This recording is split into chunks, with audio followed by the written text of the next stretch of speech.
Hello, and welcome to The Sleepy Scientist. It's lovely to have you here tonight.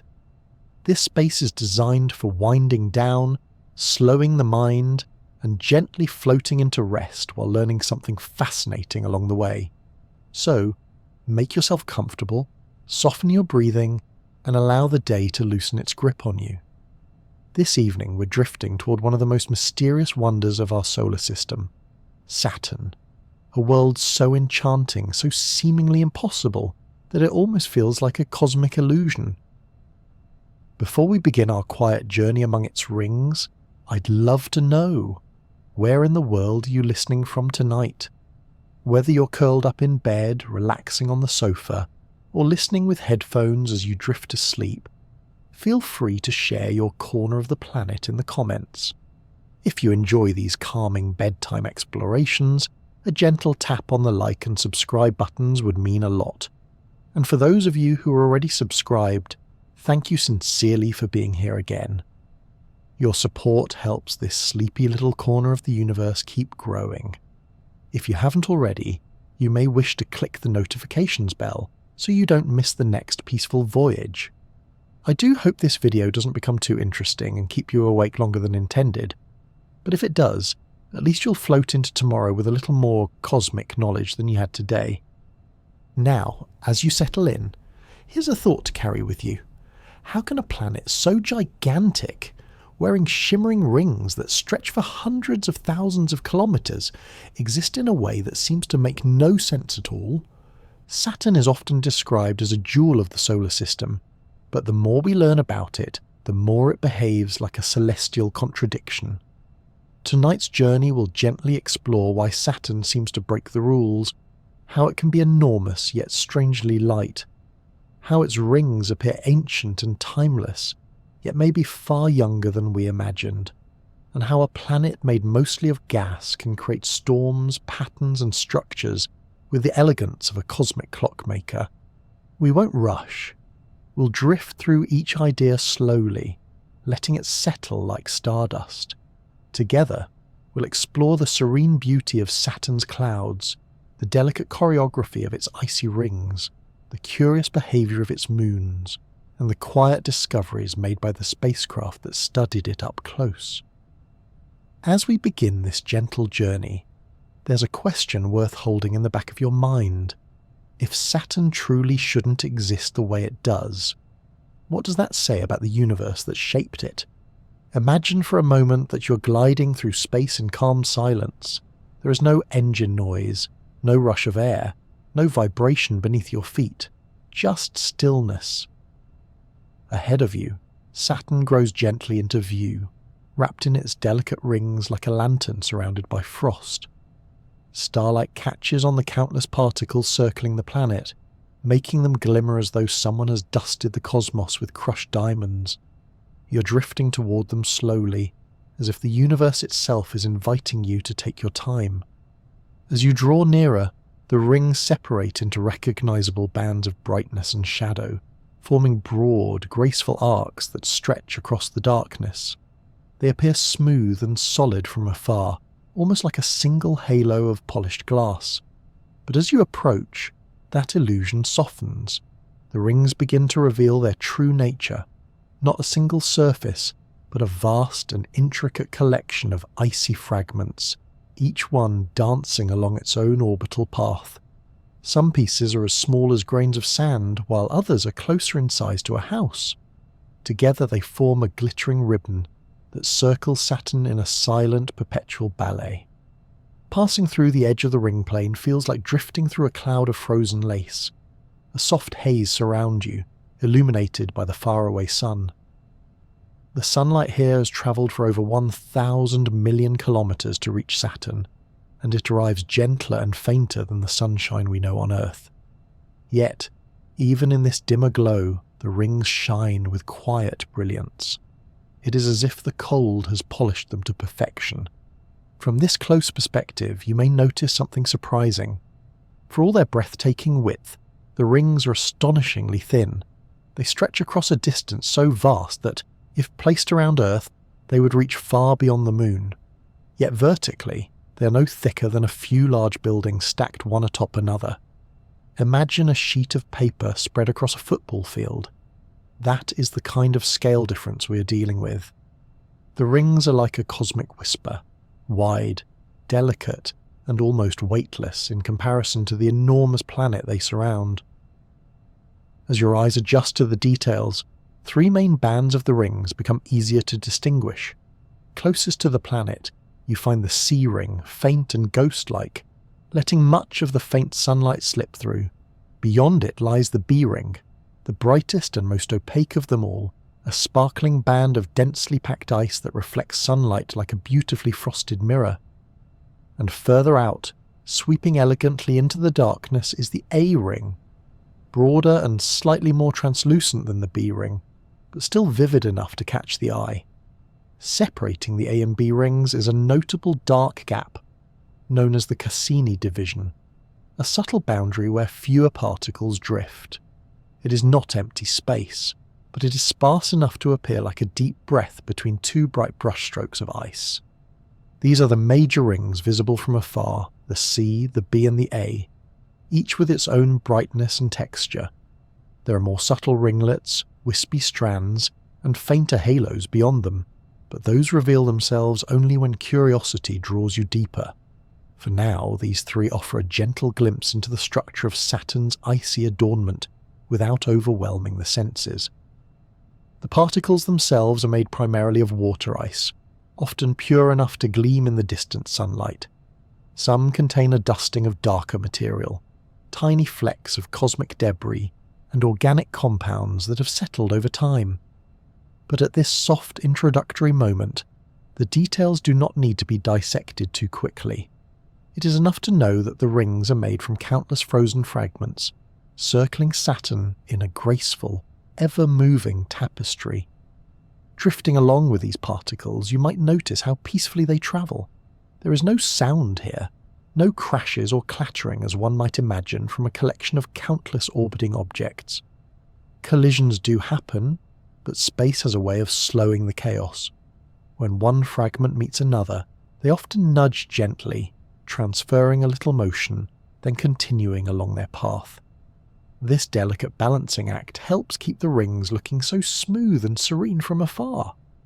If you were to hold one of these particles in your hand, assuming you could withstand the freezing temperatures and lack of oxygen, you might find it resembles a snowball, cold, compact and glistening. Some fragments are fluffy and loosely packed, while others are solid and icy. Together they create a scene that feels both familiar and otherworldly, like standing in a snowstorm made of crystal that never melts. What makes the experience so mesmerizing is the way the rings interact with light. Each tiny piece reflects and scatters sunlight, creating shifting patterns of brightness. When the sun is behind the rings, they appear translucent, glowing softly like frosted glass held up to a window. When the sun shines upon them from the front, they can dazzle like freshly fallen snow. The effect changes as you move around them, turning the rings into nature's most subtle light show. As you drift just above the rings, the planet begins to dominate your view. Saturn's surface, or rather its cloud tops, appear smooth and striped with gentle bands of cream, gold, and muted grey. Shadows from the rings fall across the planet, painting elongated arcs of darkness over the atmosphere. These shadows add to the peaceful ambience, as if night and day have merged into a single tranquil canvas. The rings not only encircle Saturn, they cast patterns upon it, like veils of shifting light. To the human eye, Saturn feels timeless, as if it has worn these rings since the dawn of existence. From this quiet vantage point, floating in the soft glow of reflected sunlight, it is easy to believe that the rings are ancient, unchanged, and eternal. They look so perfect, so complete, that it is hard to imagine the planet without them. Yet appearances can be deceptive. The rings hold secrets that the universe has been patiently keeping, waiting for curious minds to notice that all is not as it seems. They may look everlasting, but their story is far more delicate than that. As we continue to glide above this icy halo, keep a quiet thought tucked away. How did such a thin, delicate formation appear around such a massive world? It seems almost too graceful to belong to something so huge. The answer lies in understanding Saturn's nature itself and the curious balance that allows something so fragile to exist around a planet of such immense size. If you have spent any time around space enthusiasts, you may have heard a rather whimsical claim that Saturn is so light it could float on water. It is an image that tends to stick in the mind, a giant planetary rubber duck bobbing cheerfully in a cosmic bathtub. It is a charming thought, but like many playful space facts, it needs a gentle unravelling before it drifts too far from reality. The idea comes from Saturn's average density. When scientists speak of density, they are referring to how much mass is packed into a certain amount of space. Saturn's density is surprisingly low, lower than water. If you were to compare them in simple terms, Saturn is made of material that, on average, weighs less than the same volume of liquid water. So in theory, if you could find a body of water large enough, Saturn would float. However, the practical difficulties with this image arrive quickly. For one, there is no bathtub in the universe quite capable of accommodating a planet with a diameter of over 100,000 kilometres. And even if there were, Saturn would not stay politely intact as it drifted across the surface. Being a gas giant, it has no solid shell to sit upon the water. Instead, the enormous gravitational forces would likely distort the hypothetical bathtub long before Saturn had a chance to show off its buoyancy. The floating Saturn idea is a delightful mental picture, but the reality beneath it is far more interesting. Saturn is composed mainly of the two lightest elements in the universe, hydrogen and helium. These elements also make up the Sun and most of the stars we see in the night sky. On Earth, we are more familiar with hydrogen and helium in their gaseous form. Helium, for example, is what fills party balloons and makes voices sound amusingly high when inhaled, though that is not recommended for your safety. Hydrogen is much more reactive and plays essential roles in chemistry, as well as being a major ingredient in stars. Imagine a world made primarily of these airy, weightless elements, and you begin to understand why Saturn ended up with such a low density. Yet low density does not mean weak or hollow, nor does it mean Saturn is somehow fragile. Saturn is still enormous. If Earth were a cherry tomato, Saturn would be a large beach ball beside it.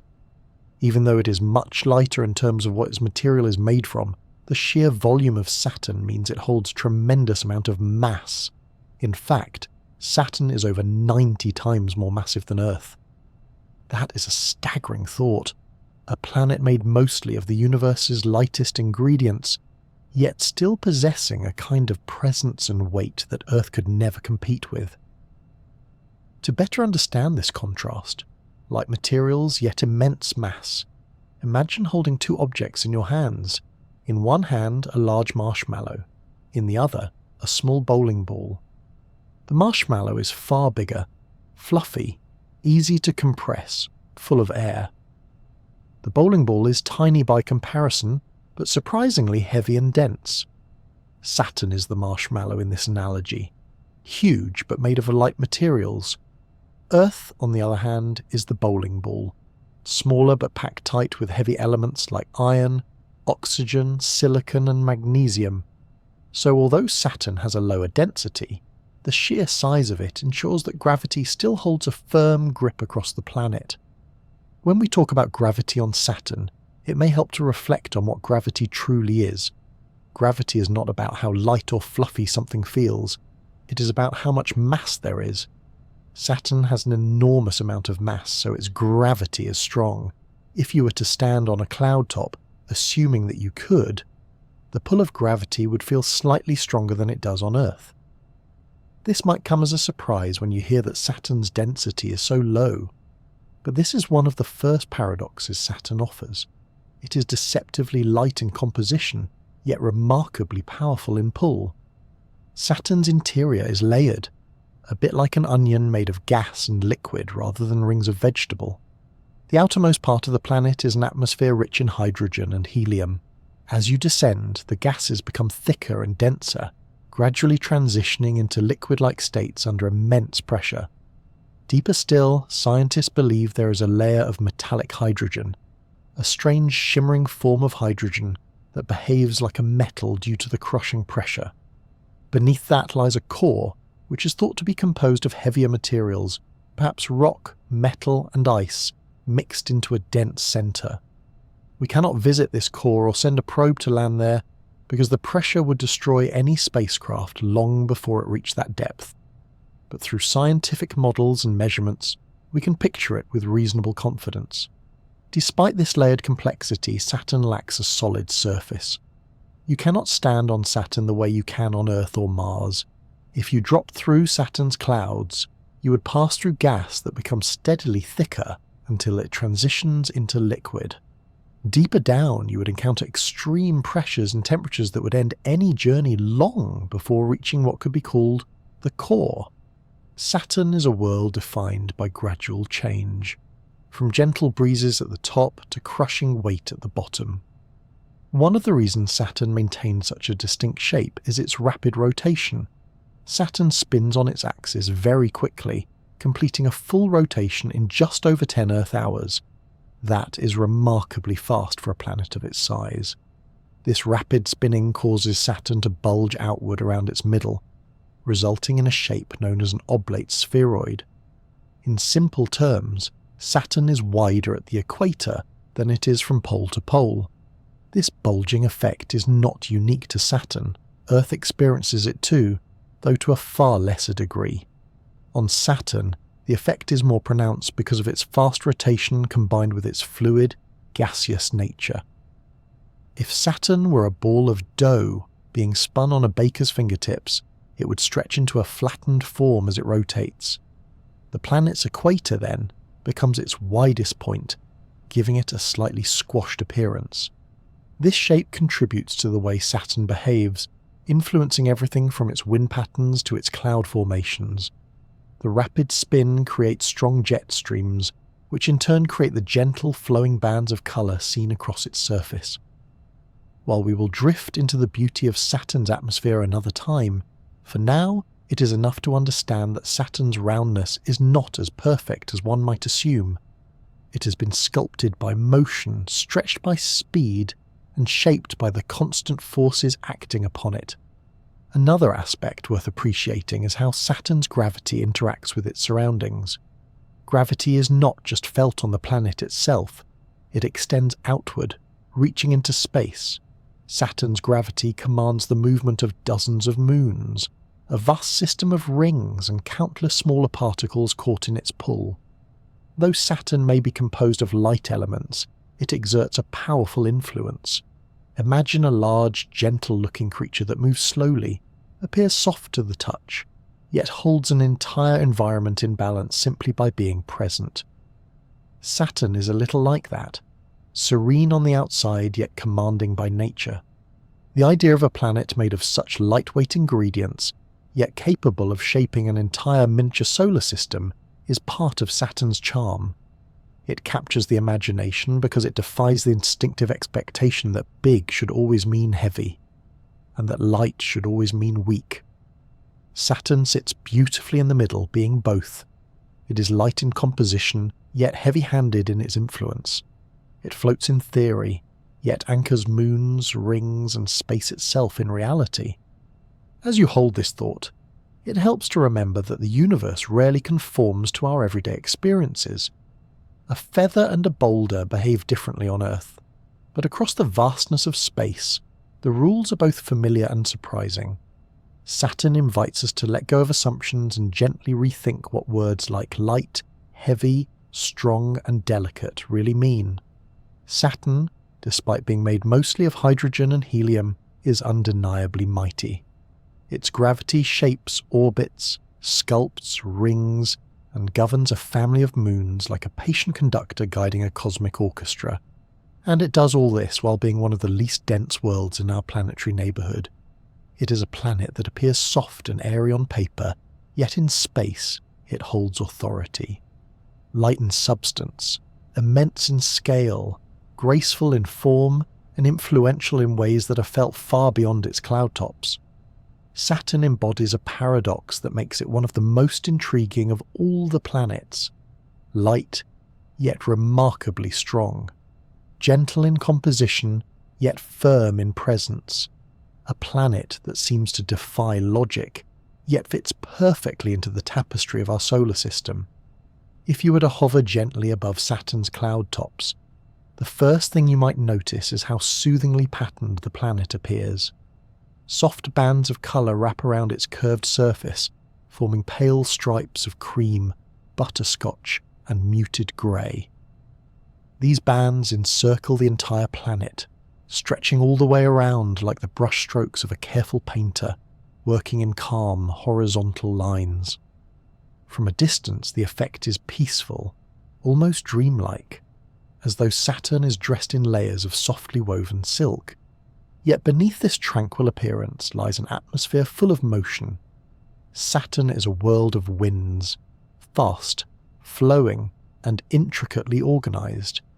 These winds move around the planet in long ribbons called jet streams.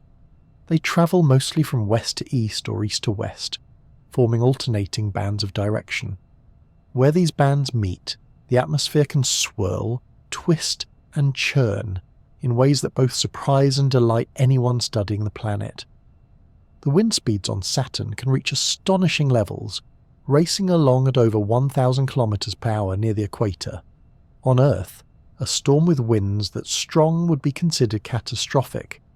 On Saturn, it is simply part of the daily rhythm.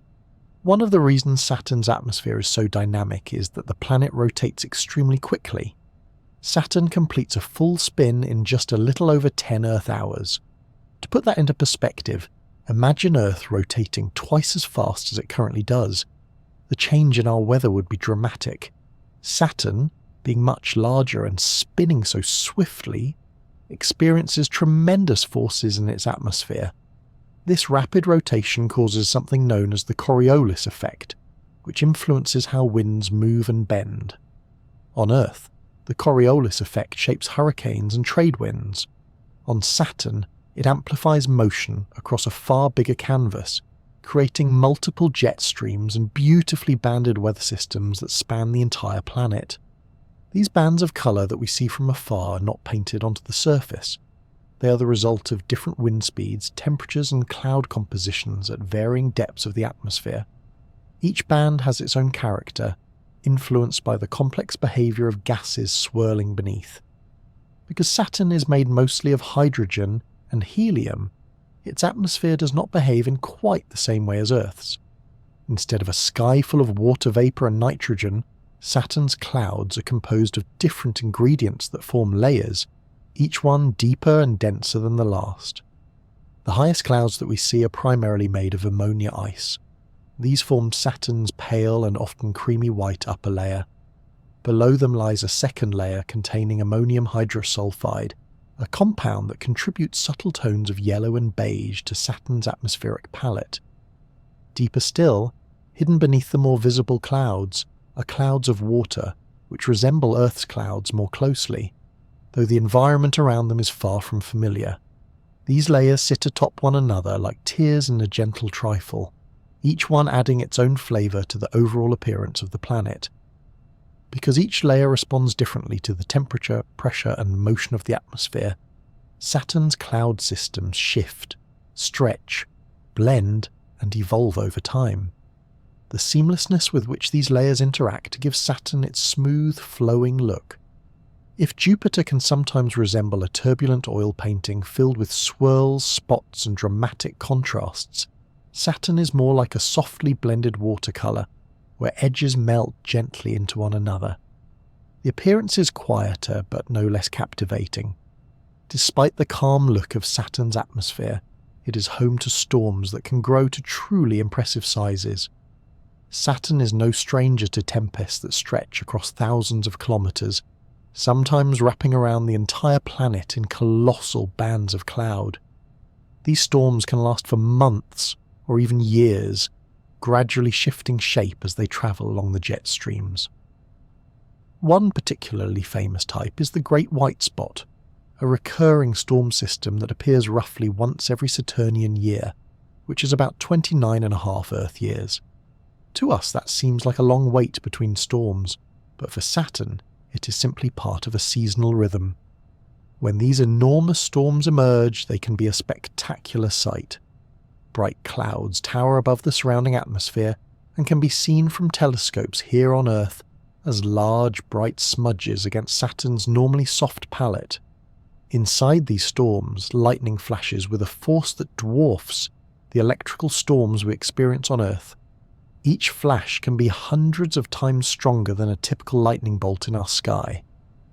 Because Saturn's atmosphere is thick and composed of different materials, lightning behaves differently too, illuminating the clouds and glowing through the hazy layers, making the storm appear to briefly pulse with light. Though storms can sound intense, most of Saturn's weather patterns are steady and elegantly structured.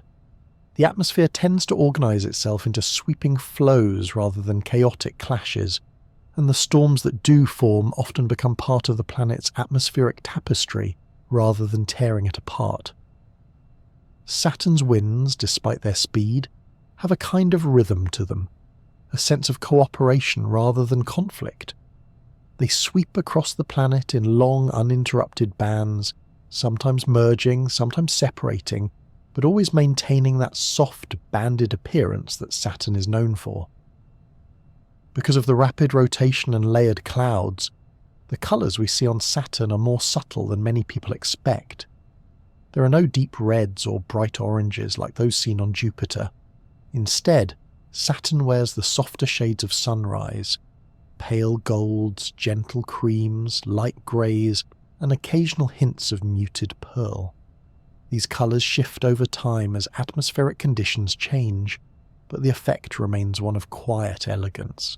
It is as if Saturn has chosen a calmer wardrobe, one suited for a planet that prefers to whisper rather than shout.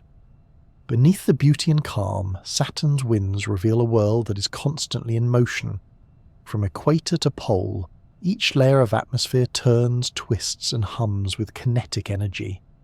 Scientists often describe Saturn as an atmospheric engine because its entire upper layer behaves like a finely tuned system, converting heat, sunlight, and rotation into flowing currents that can last for decades. It is a reminder that calm appearances can hide endless activity beneath the surface.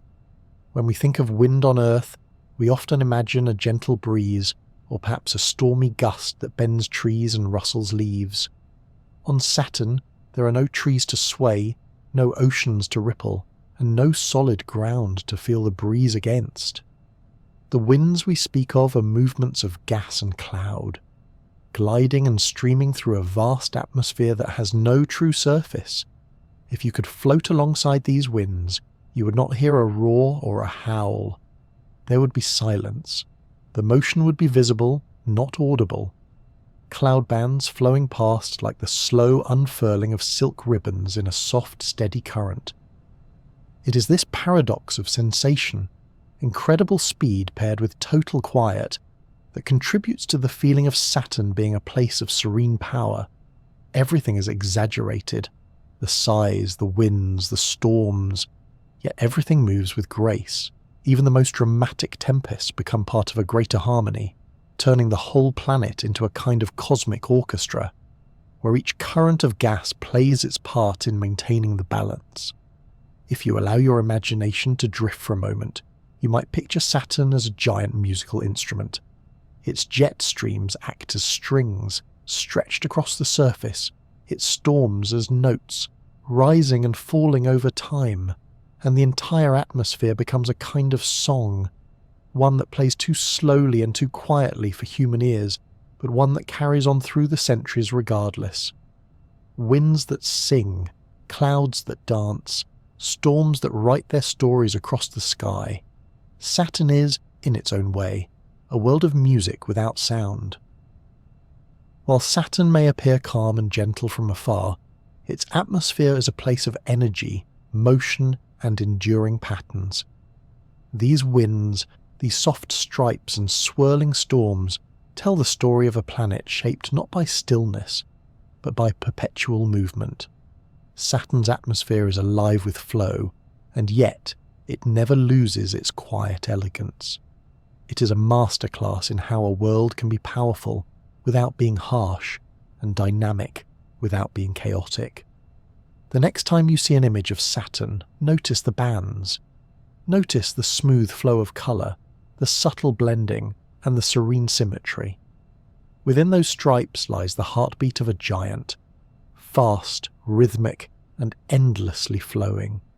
Saturn's winds tell a story of beauty in motion, of calm woven through speed, and of a world where the atmosphere sings, even if no one can hear the song. Near Saturn's North Pole, there is a sight so unexpected, so precise in its geometry, that for many years it left both astronomers and casual skywatchers blinking in quiet disbelief. It is a storm system shaped not like a circle or a spiral, but like a six-sided figure, a vast swirling hexagon neatly formed as though drawn with the help of a cosmic ruler. Gentle in colour yet striking in shape, this atmospheric pattern has become one of Saturn's most iconic mysteries. It is not loud or violent in appearance.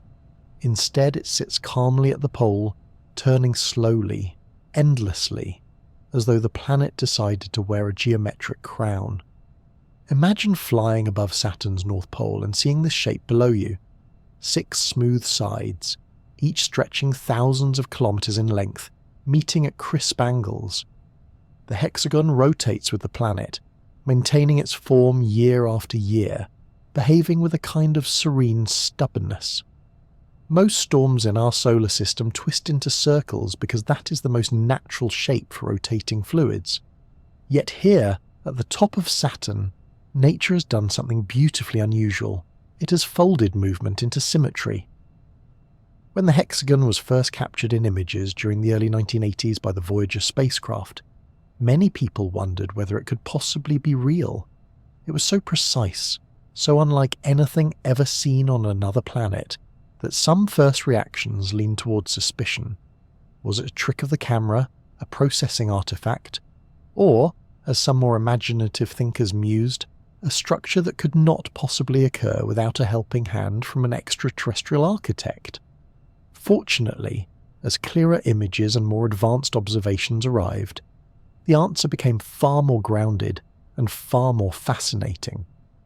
The hexagon is not an artificial creation or a visual mistake. It is a natural phenomenon, a product of physics and fluid dynamics, shaped by the motion of Saturn's atmosphere. To understand how such a shape can form, it helps to think about waves, not the kind you find on the sea, but waves in fluids, including gases. When a fluid spins around an axis, its motion can settle into patterns. These patterns can sometimes break symmetry in remarkable ways. On Saturn, a jet of air flows around the North Pole, forming a powerful and steady current. Rather than circling in a smooth ring, the jet stream develops into a standing wave pattern. A standing wave is a wave that appears to stay in one place, even though the movement within it continues. You may have seen a simple version of this if you have ever shaken a rope or a skipping rope just right. It forms a wiggling pattern that seems to hold its shape even as the rope moves. Now imagine that rope wrapped into a circle, and imagine the pattern creating peaks and troughs around the loop. Depending on the conditions, that circular wave can settle into 2 sections, 3, 4, 5, 6, or more. On Saturn, the atmosphere has chosen 6. This standing wave, shaped and stabilized by Saturn's rotation, forms a hexagon. It is similar to how sound waves can create geometric patterns on vibrating surfaces, or how fluids on Earth, when spun and cooled, can occasionally form polygons. Laboratory experiments have successfully reproduced polygon-shaped currents on a smaller scale, confirming that nature can indeed create shapes with corners in rotating fluids given the right conditions. The hexagon is not a flat surface pattern painted on top of the clouds. It has height. It extends deep into Saturn's atmosphere, and it reaches upward as well, rising into the stratosphere. Observations have shown that the hexagon is not confined to a shallow layer, but is instead a towering structure of wind and cloud. To picture it clearly, imagine a vast column of swirling air, shaped into 6 sides, rotating around the pole, stretching vertically like a slowly turning chimney of weather. All of the hexagon, is a section of this powerful current, and together they form the complete polygon. The colours and appearance of the hexagon can change with time. In some images, it appears in shades of pale gold and tan. In others, particularly when first seen clearly in the early 21st century, it took on a more bluish hue. These colours shift depending on the lighting, the composition of the clouds, and the season. Saturn's long year, nearly 30 Earth years, means that sunlight reaches the North Pole at different angles over long intervals. As a result, the hexagon moves through cycles of brightness and shading. Yet, even as the colours change, the shape remains, steady and persistent. Most storms on giant planets can be turbulent, chaotic and short-lived compared to the scale of their host worlds. The Great Red Spot on Jupiter is a famous long-lasting exception, but even that swirling oval changes shape over the decades. Saturn's hexagon, on the other hand, holds its structure with remarkable loyalty. It maintains its shape through years, even through full Saturnian seasons. Long after it was first seen in the 1980s, it was still there when spacecraft returned for clearer views decades later. And observations continue to show the hexagon behaving like a patient clock, turning with the planet, adjusting subtly, but never abandoning its 6-sided identity. Why does this unusual shape remain stable? The answer lies in the balance between Saturn's rotation, the speed of the jet stream, and the layering of the atmosphere. The jet stream at the hexagon's latitude is fast enough and consistent enough to maintain the standing wave. Small variations in speed, temperature, or density could break such a pattern elsewhere, but here the conditions align in a harmonious way. The atmosphere flows, waves form, and the geometry locks in.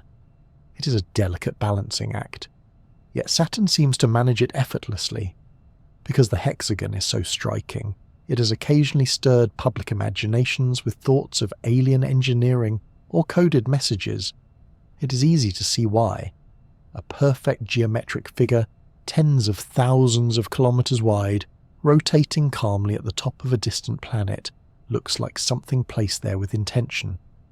But in truth, this is a wonderful example of nature surprising us with complexity that we might not have dreamed possible. The hexagon is a reminder that physics can produce beauty that rivals any human design without needing any guiding hand. It is not artificial, it is simply the universe showing off its love of patterns. If Earth had an atmospheric feature with such a neat and lasting shape, it would likely become one of the most studied weather systems in history. On Saturn, the hexagon sits quietly, observed from afar, turning slowly through the dark and light seasons of the polar region. It remains one of the most elegant examples of how order can emerge from swirling motion. Saturn's atmosphere, though constantly shifting, can produce a structure that behaves with the calm stability of a geometric sculpture. When you think about Saturn's hexagon, it may help to imagine watching a candle flame flicker. Most of the time, the flame moves unpredictably, swaying and wobbling. But if the air currents are just right, it forms a steady, still shape, almost impossibly still for something made of rising heat. Saturn's hexagon is somewhat like that moment, a configuration where the forces balance so perfectly that movement freezes into form. There is a kind of quiet poetry in the fact that at the top of this giant swirling world, a shape of perfect symmetry has formed and held its ground for decades. 6 sides, 6 edges, 6 steady paths of wind meeting at crisp angles. It is geometry written in cloud and air, a pattern that would seem at home in a snowflake or a honeycomb, yet here it is, spanning a pole on a world so vast we could fit Earth inside it several times over and still not touch the edges. Saturn has a talent for contradicting expectation. Most people picture chaos in a storm, yet here we see precision. Most imagine curves and swirls and gas, yet here we see straight lines meeting at corners. The hexagon at Saturn's pole is not a sign of artificial interference or an otherworldly message. It is simply the universe reminding us that beauty can emerge from motion, that order can rise out of turbulence, and that even in a place where winds roar at astonishing speeds, there can be structure, steady, elegant, and wonderfully strange. So the next time the thought crosses your mind that nature prefers randomness, remember Saturn's North Pole. Up there, beneath the pale sunlight of a distant star, a six-sided storm turns, unhurried and unwavering. A peaceful hexagon, shaped by nothing more than the physics of flowing gas, reminding us that the universe is full of surprises, especially the quiet, geometric kind. On Earth, the changing of seasons feels familiar and reassuring. Spring warms into summer, autumn cools into winter, and the cycle begins again. A full journey through all 4 seasons takes 1 Earth year, a rhythm so natural that we often measure our lives by it. Saturn, however, keeps a far slower calendar. A single year on Saturn, 1 full orbit around the Sun, takes nearly 29.5 Earth years. That means each season lasts more than 7 Earth years. Imagine winter lingering for almost a decade, or summer stretching so long that children born at the beginning of the season would be well into primary school before the next one arrived. On Saturn, the seasons unfold like a slow-motion ballet, too gradual to witness in a single glance, yet majestic when viewed across time. Just like Earth, Saturn has seasons because it is tilted on its axis. Saturn leans at an angle of roughly 26 to 27 degrees, very similar to Earth's tilt of about 23.5 degrees. This tilt means that, as Saturn travels along its long orbit, different parts of the planet receive more or less sunlight. The tilt ensures that sometimes the northern hemisphere leans toward the Sun, bathing it in extended daylight, and at other times the southern hemisphere enjoys that warmth instead. Between these two extremes come more balanced periods, where neither hemisphere is favoured. Although the mechanism behind Saturn's seasons is similar to our own, the scale and pacing of these seasonal shifts are vastly different. If you could hover near Saturn long enough to watch a full Saturnian year unfold, you would notice that the planet's appearance gently changes as the seasons progress. One of the most striking seasonal effects can be seen not on the atmosphere alone, but in the behaviour of the rings and the shadows they cast. Saturn's rings are not simply ornaments circling the planet. They interact intimately with sunlight, creating mesmerising visual effects that change throughout the year. Because the rings are thin and wide, they can cast long, sweeping shadows across the cloud tops. These shadows behave like soft brush strokes that shift, lengthen, fade, and reappear as the angle of sunlight changes. During Saturn's solstices, when one hemisphere is tilted most strongly toward or away from the Sun, the shadows of the rings stretch dramatically across the planet. Imagine watching dusk slowly crawl over a landscape, except here the landscape is a vast gaseous world, and the shadows are drawn not by mountains or trees, but by rings of icy debris suspended high above. At one solstice, the northern hemisphere of Saturn is bathed in long periods of sunlight, while the southern hemisphere sits in an extended twilight. Half a Saturnian year later, many Earth years after, the opposite occurs. The hemisphere once wrapped in sunlight enters a drawn-out winter, and the other brightens beneath the sun's distant rays. Because of the length of these seasons, the concept of a sunrise or sunset takes on an entirely different meaning.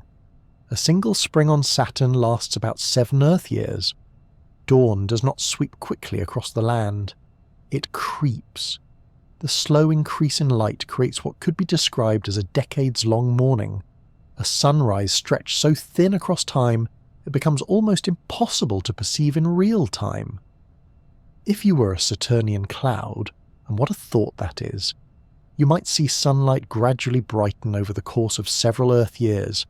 Spring would feel like a slow inhalation of warmth. Summer would be a long, steady glow, more like a sustained breath outward than a quick burst of heat. Then there are the equinoxes, special moments when Saturn's tilt aligns in such a way that sunlight hits the rings edge-on.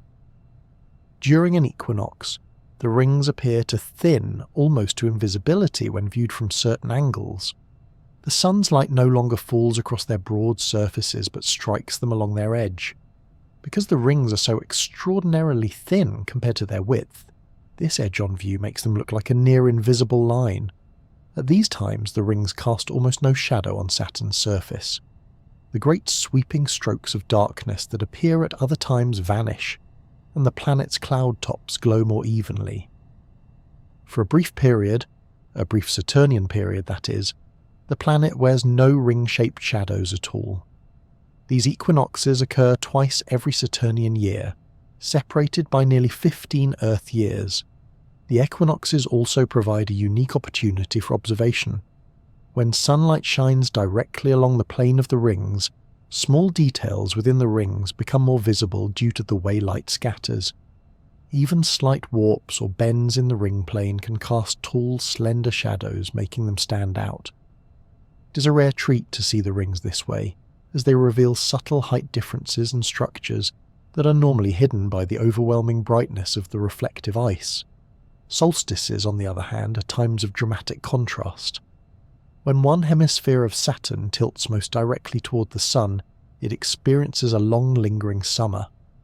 The Sun hangs higher in the sky for that region, warming and illuminating the clouds for years at a time.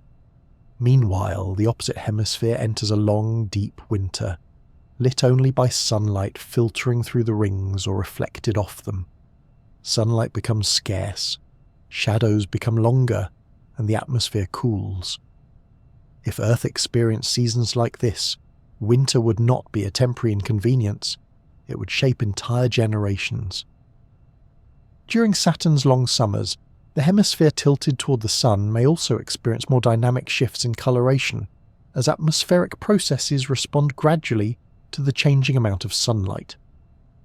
Over a period of years, subtle changes take place, as layers of atmosphere adjust to the prolonged warmth. The resulting effect is not dramatic in the way we see changing leaves on trees or blooming flowers on Earth. Instead, it is a gentle shift in tint and shading across the cloud bands, just noticeable enough to give Saturn a slightly different character. Because Saturn's year is so long, one could observe the planet at different times and see a different mood each visit. In the 1980s, spacecraft photographed Saturn from particular angles that showed one hemisphere in the glow of summer. About 15 years later, a different phase of the cycle was captured, and the lighting shifted. Another 15 years after that, new images revealed yet another seasonal change. Observing Saturn becomes a little like checking in on an old friend every decade to see how their life has unfolded. The changes are subtle, but they tell a story of time passing in grand, slow strokes. The effect of the rings on these seasons creates a poetic interplay of light and shadow that no other planet in our solar system can quite match. Saturn's rings are like enormous sundials, marking the progress of its year not with quick daily hour changes, but with slow, sweeping transformations that unfold across decades. The way the rings tilt in relation to the Sun means that the light striking the planet is filtered differently depending on the season. In Saturn's winter, the Sun may be low in the sky, and the rings may cast long, slanted shadows that fall across cloud tops and fade into the distance. In summer, that same hemisphere may bask in sunlight, with the rings reflecting light rather than blocking it. Imagine a child born during the start of Saturn's spring in its northern hemisphere. By the time that child enters what we might call middle childhood, summer would be just beginning. They would approach adulthood before autumn arrived. Winter would not visit until they were well into their 30s. On Saturn, a person could reach retirement age before experiencing a complete cycle of seasons. Time itself feels as though it stretches differently there, measured not in months or years, but in decades of shifting light. These extended seasons give Saturn a sense of patience. Nothing rushes. Change flows like syrup rather than water, thick and leisurely. The sunlight that falls on Saturn comes from a great distance. The sun appears smaller in the sky there than it does from Earth, and the warmth arrives with a softness. No sudden bursts of heat or sharp drops of temperature interrupt the rhythm. Instead, the seasons change like the turning of a page in a very slow, very ancient book. There is something soothing about a world where dawn lasts for years, where summer is a long exhale, and where winter is not a fleeting phase but a deep slumber of the hemisphere. Saturn as a whole feels like a planet built for dreamers, a place where nature refuses to be rushed. If Earth's seasons remind us of renewal and cycles of life, Saturn's remind us of patience and the quiet beauty of time, measured in long breaths rather than quick moments. As you picture Saturn turning slowly through space, its rings shifting gently as the sunlight changes, you may begin to feel the calm that such a rhythm inspires. Saturn teaches that not all change must be rapid to be meaningful. Sometimes the most profound transformations are the ones that unfold quietly, over many years, with the grace of a sunrise that takes an entire decade to bloom. Long before Saturn shone as a golden jewel in our solar system, long before its rings formed their icy lace, and long before any moons gathered around it, there was only a cloud. Not a delicate cloud like those drifting across Earth's sky, but a vast, swirling disk of gas and dust surrounding a newborn sun.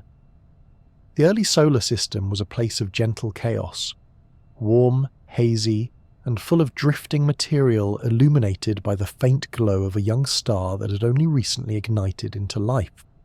Within this disk, called a protoplanetary disk, every planet, moon, asteroid and comet began as something unimaginably small. The story of Saturn's birth starts with dust. That may sound humble for a world that would one day be wrapped in rings and cloaked in clouds, but dust is where nearly all planets begin. At first, the disk contained tiny grains, fragments smaller than grains of sand, made mostly of elements like silicon, oxygen, carbon, iron, and frozen water. They drifted together in the faint turbulence of the young solar system, colliding gently. When these particles touched, static forces helped them cling to one another, much like flour slowly clumping when stirred in still air. Over time, these grains stuck and grew into larger pieces, first into small clumps, then into pebbles, and eventually into rocks. The journey from dust to something substantial was slow, but steady. As these small pieces grew, they formed what astronomers call planetesimals, objects large enough that gravity began to play a role. Once gravity enters the picture, growth accelerates. Gravity acts like a quiet invitation, drawing in more material, coaxing nearby objects to come closer. A planetesimal with even a little more mass than its neighbours has an advantage, because it can gather material more effectively. In the early solar system, countless planetesimals competed for building blocks, growing larger whenever they could, and sometimes colliding with each other. Some merged into bigger bodies, others shattered apart, creating more material for future worlds to collect. Gradually, the seeds of planets took shape. To become a gas giant like Saturn, however, a forming planet needs more than rock and ice. It must grow large enough, quickly enough, to capture gas from the protoplanetary disk before that gas disappears. This matters because the disk itself does not last forever. Young stars blow material away through radiation and stellar winds, clearing the disk within a few million years. That may sound long, but for planet building, it is a ticking clock. To capture gas in large quantities, a world needs a solid core first, something with enough mass to attract hydrogen and helium, the lightest and most abundant elements in the disk. This process is known as core accretion. In Saturn's case, the core likely formed from rock and ice until it reached a mass several times larger than Earth. Once that happened, its gravity became strong enough to draw in surrounding gas. Imagine a snowball rolling downhill, gathering more snow as it moves, and growing faster with each turn. Saturn's core did something similar, only with gas instead of snow. Hydrogen and helium streamed toward the growing world, enveloping the core in thick layers of atmosphere. Over time, the planet's mass increased dramatically, far beyond the size of its rocky beginnings. In this way, Saturn transformed from a frozen seed of dust and ice into a world of gas wrapped around a solid center. Core accretion is the leading explanation for how Saturn formed, but another idea sometimes enters the conversation: disk instability. In this scenario, parts of the protoplanetary disk cool and clump together rapidly under their own gravity, forming giant planets in a relatively short time. Instead of building a core first and slowly gathering gas, the gas and dust collapse together into a planetary mass all at once. This theory paints a quicker, more dramatic origin for giant planets, almost like the solar system briefly folding and creating a new world directly from the disk itself. While disk instability remains a possibility, most evidence supports the gentler, slower story of core accretion for Saturn. Still, the universe is vast, and different planetary systems may use different methods to grow their giants. Once Saturn formed, its story was far from over. Where a planet is born is not always where it stays. Planets can move. They do not glide freely across the solar system like balloons on a breeze, but gravitational interactions can nudge them from their birthplaces. Gas giants, in particular, can migrate during their formation if they interact with the gas in the disk, with other giant planets, or with leftover planetesimals. Migration is not a single event, but a process that may unfold over millions of years, subtly shifting a planet's orbit. Looking at Saturn today does not guarantee that this was always its home. Many astronomers now believe that the giant planets, Jupiter, Saturn, Uranus, and Neptune, may have been born closer together than where they currently reside. Early models of the solar system suggest that gravitational interactions between them pushed and pulled the giants until they settled into more stable orbits. Saturn's relationship with Jupiter, in particular, may have played a key role. The two giants likely influenced each other's movements, like dancers adjusting their steps to avoid clashing. As they interacted, their orbits changed, reshaping the structure of the solar system around them. Some models go further and propose that the early motion of Jupiter and Saturn helped sculpt the inner solar system. Their migration could have altered the distribution of material, influencing the formation of worlds like Earth and Mars. Saturn, in this sense, was not just passively finding its place. It may have been an active participant in shaping the architecture of the solar system we know today. It is fascinating to imagine that the position of Earth, the world we call home, might have been affected by how Saturn drifted through space during its youth. Over time, as the protoplanetary disk dissipated and the planet settled into more stable orbits, Saturn found itself in the region it still occupies now, far from the Sun. At this distance, sunlight is faint and temperatures are low. These conditions helped Saturn retain its thick atmosphere of hydrogen and helium, rather than losing it to space. Nearer to the Sun, the same gases would have been far harder to hold on to. In many ways, Saturn's current location allowed it to keep the identity it developed during formation, a gas giant with sweeping rings, dozens of moons, and an atmosphere full of motion. Had Saturn formed closer to the Sun and not moved outward, its story may have turned out very differently. The environment of the outer solar system provided Saturn with both space and stability. It is far enough from the Sun that its gases remain cold and bound, yet close enough that sunlight can still touch its clouds and illuminate its rings. It sits in a region where icy materials were plentiful during formation, supplying its core with the ingredients it needed to grow, and later contributing to the birth of moons. Here, Saturn could flourish as a gas giant, becoming the majestic world we admire today. When we tell the story of how Saturn was born, it is easy to picture a smooth, intentional process. Dust to pebbles, pebbles to rocks, rocks to a core to a gas giant. But the truth is both more chaotic and more poetic.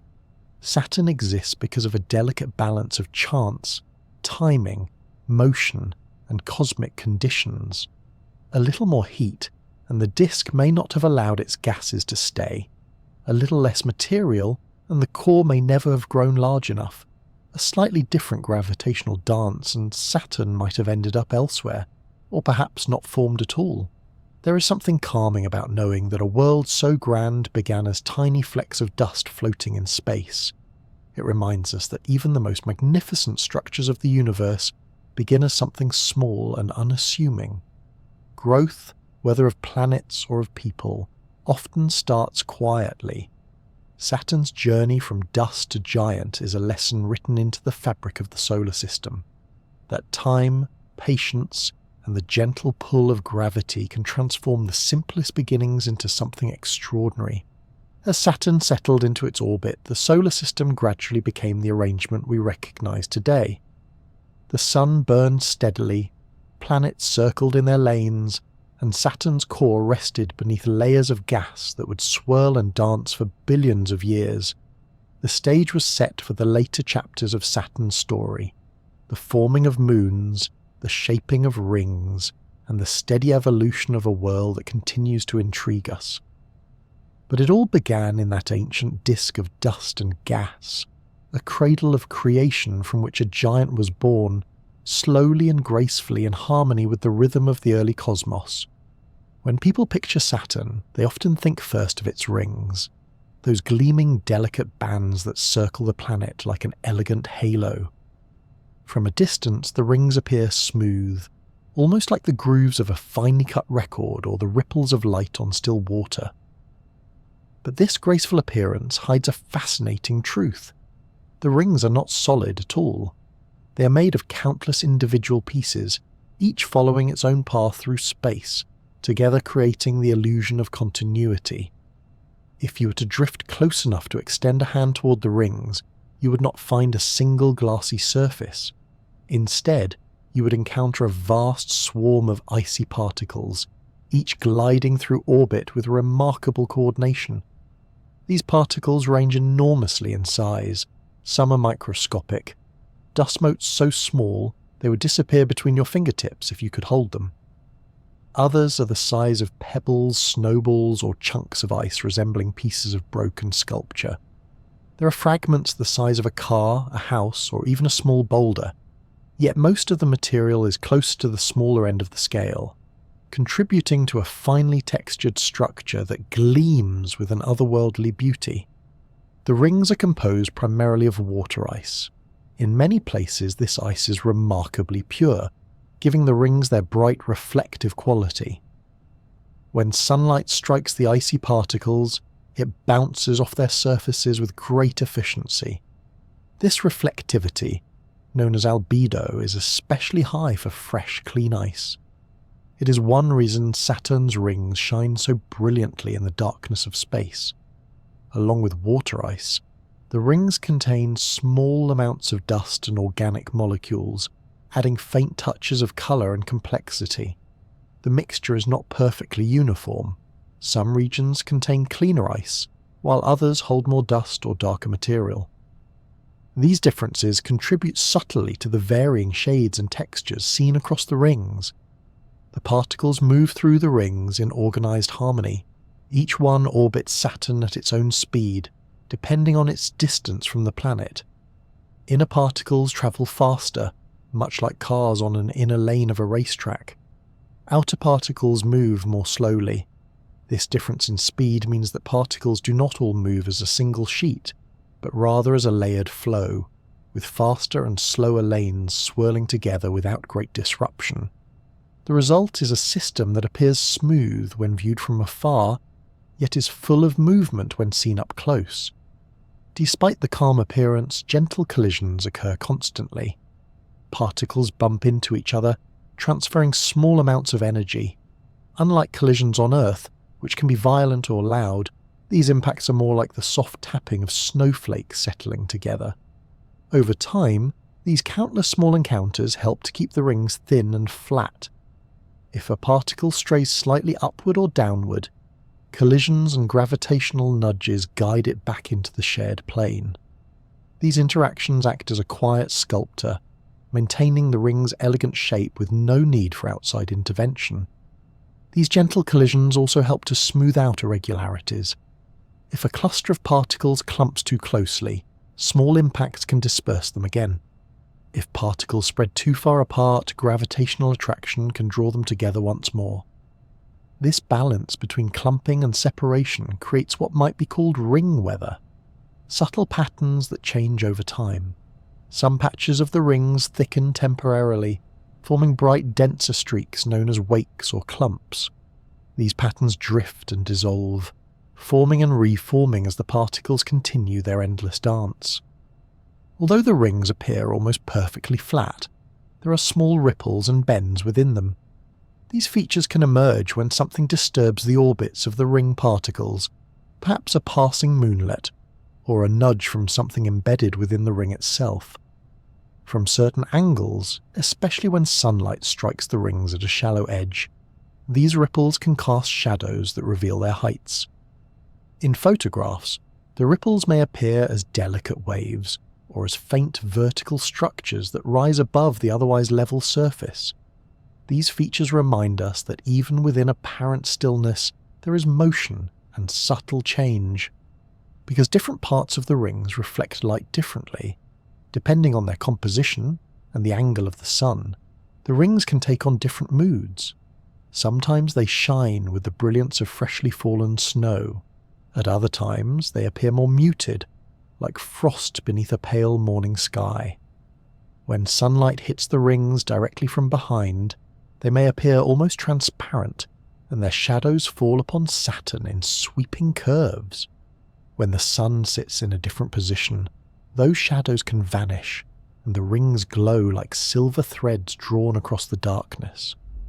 The brightness of the rings is also influenced by what scientists call backscattering. When particles reflect sunlight back in the direction it came from, the rings can brighten dramatically. This effect can make them appear especially radiant when the sun is behind the observer, creating a brilliant glow that enhances the sense of magic surrounding Saturn. The opposite can also occur. When observed from other angles, the rings can seem darker, revealing their more subtle textures and variations. Not all parts of the rings are equally bright. Some areas contain more dust or darker compounds, which reduces reflectivity. In certain regions, collisions may expose fresher ice, brightening the surface. In others, particles gradually accumulate a coating of darker material, muting the shine. Over long periods, tiny grains of meteor dust fall into the rings from space, carrying carbon-rich molecules that slowly tint the ice. This soft coating acts like a fine layer of soot settling on snow, gently dimming the brilliance. Embedded within the rings are occasional larger bodies, moonlets or clumps that have grown more substantial than the surrounding particles. These objects can act like small anchors, stirring the material around them. As they move, they create patterns similar to the wake behind a boat gliding across still water. These disturbances can form waves or propeller-shaped structures within the rings, hinting at the presence of something more solid hiding among the icy particles. Though many of these moonlets are too small to be seen clearly from Earth, their influence can be traced through the patterns they create. The behavior of the rings is a study in balance. Gravity from Saturn guides the overall structure. Subtle forces between particles shape local patterns. Collisions smooth out excesses. Light reveals details that are usually hidden. Together, these influences keep the rings both delicate and dynamic. They are not frozen in time.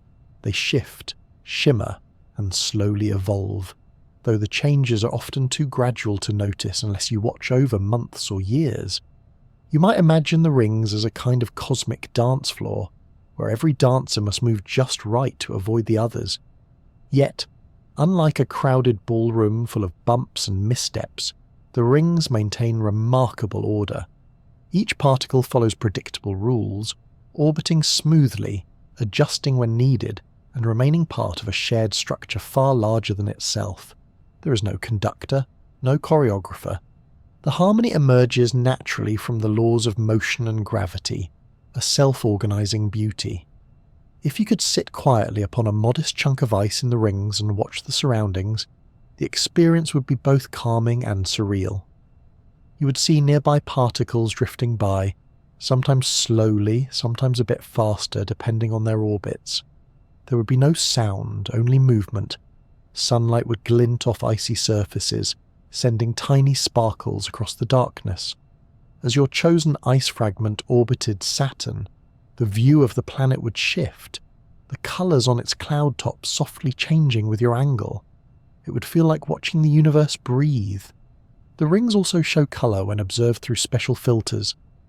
While they often appear white or cream to the human eye, certain wavelengths of light reveal faint tints of blue, pink, or yellow. These colours correspond to differences in particle size and composition. Smaller ice grains scatter light differently from larger pieces. Pure ice reflects light differently from dust-coated ice. These subtle variations add visual depth to the rings, like the soft hues of a pearl held up to the light. All of this complexity arises from a system that is wonderfully simple at its core. Particles of ice and dust orbiting a giant planet. Yet, from this simplicity, nature has crafted one of the most breathtaking sights in the solar system. Saturn's rings demonstrate how order can emerge from motion, how beauty can form from countless small pieces, and how something that looks solid and serene can be made of nothing more than icy fragments drifting in space. Saturn's rings are a reminder that perfection in the universe does not require stillness. It can arise from movement, from balance, and from the continual gentle interactions of many small parts. They shine because sunlight finds a million tiny mirrors to bounce from. They appear smooth because collisions soften rough edges. They mesmerize because in their quiet behavior, they reveal something profound. That nature is capable of creating grace from chaos, elegance from fragments, and harmony from the simplest of ingredients. To watch Saturn's rings is to witness the poetry of physics. Countless icy particles, each following its own path, come together to create something that seems almost too beautiful to be real, and yet there they are, shimmering, circling and behaving with a quiet dignity that makes Saturn one of the most enchanting sights in the night sky. Saturn's rings, for all their delicacy, are not left to drift without guidance. Though they may appear to be a natural, effortless arrangement of icy particles, their structure is quietly shaped and maintained by forces that work with exquisite precision. Among the most important sculptors of this celestial masterpiece are the shepherd moons, and the invisible rhythms known as orbital resonances. Together, they keep order within the rings, carving edges, opening gaps, and creating wave-like patterns that ripple across the icy bands like frozen music. Scattered near and within Saturn's rings are several small moons. Some are only a few tens of kilometers across, hardly impressive when compared to the giant planet they accompany. Yet their influence is profound. These moons are known as shepherd moons because they play a role much like that of a shepherd guiding a flock. Just as a shepherd keeps sheep from wandering too far, these moons help maintain the sharp edges and delicate structures of the rings. Without them, Saturn's rings would look far more diffuse, edges would blur, and the elegant divisions between ring sections would soften over time. To understand how these moons keep order, imagine a moon orbiting just inside the edge of a ring. As it travels, its gravity tugs at the particles in the ring, pulling them slightly inward. On the other side of the ring, another moon may orbit just outside, pulling particles outward. Between these two gravitational influences, the ring material becomes confined, almost as if held between two hands. This arrangement helps maintain crisp boundaries, preventing particles from spreading out too far. Some moons perform this job alone, while others do it in pairs, working like partners to maintain the shape of a ring. One of the most famous examples involves the F-ring, a narrow, delicate ring that often appears braided or twisted. This unusual appearance is due in part to the moons Prometheus and Pandora, which orbit on either side of the F-ring. As they move, their gravitational pulls nudge the ring material, creating waves, knots, and intricate structures. Prometheus, in particular, occasionally plunges slightly into the ring, dragging material with it and leaving behind streamers, like a hand gently ruffling the surface of water. Pandora follows outside the ring, helping prevent the material from drifting away. The result is a constant push and pull that creates a living, shifting piece of cosmic art. These shepherding effects are not limited to the smaller rings. In broader sections, other moons help maintain order at a distance. While their gravitational influence is gentler due to their greater separation from the rings, the effect is still important. They help keep some edges clean and allow gaps to remain open. Without the ongoing guidance from these moons, the rings would gradually lose definition. Over long stretches of time, the orderly rings would blur into a fuzzy disk. The rings are also shaped by something more subtle and deeply mathematical: orbital resonances. These occur when ring particles and moons fall into matching rhythms, like dancers keeping time with the same beat. A resonance happens when the orbital periods of a moon and the particles in a particular part of the ring fit into a simple numerical ratio. For example, a 2-to-1 resonance would mean that for every one orbit a moon completes, a particle completes exactly 2. With each repeated alignment, the moon's gravity gives the particle a small nudge, a whisper of force that accumulates over time. These repeated gravitational tugs can have powerful results. Over long periods, resonances can clear out ring material from certain zones, opening gaps. The Cassini division, the wide dark space between the A and B rings, is one of the clearest examples. A moon named Mimas, orbiting farther out from the rings, plays a key role here. Particles that try to orbit at a distance where they meet Mimas in a 2-to-1 resonance receive regular gravitational nudges. These nudges gradually destabilize their orbits, causing them to drift into different regions. As a result, the space in that resonance becomes sparsely populated, forming the Cassini division we see today. Resonances do not only clear space, they can also create structure within the rings themselves.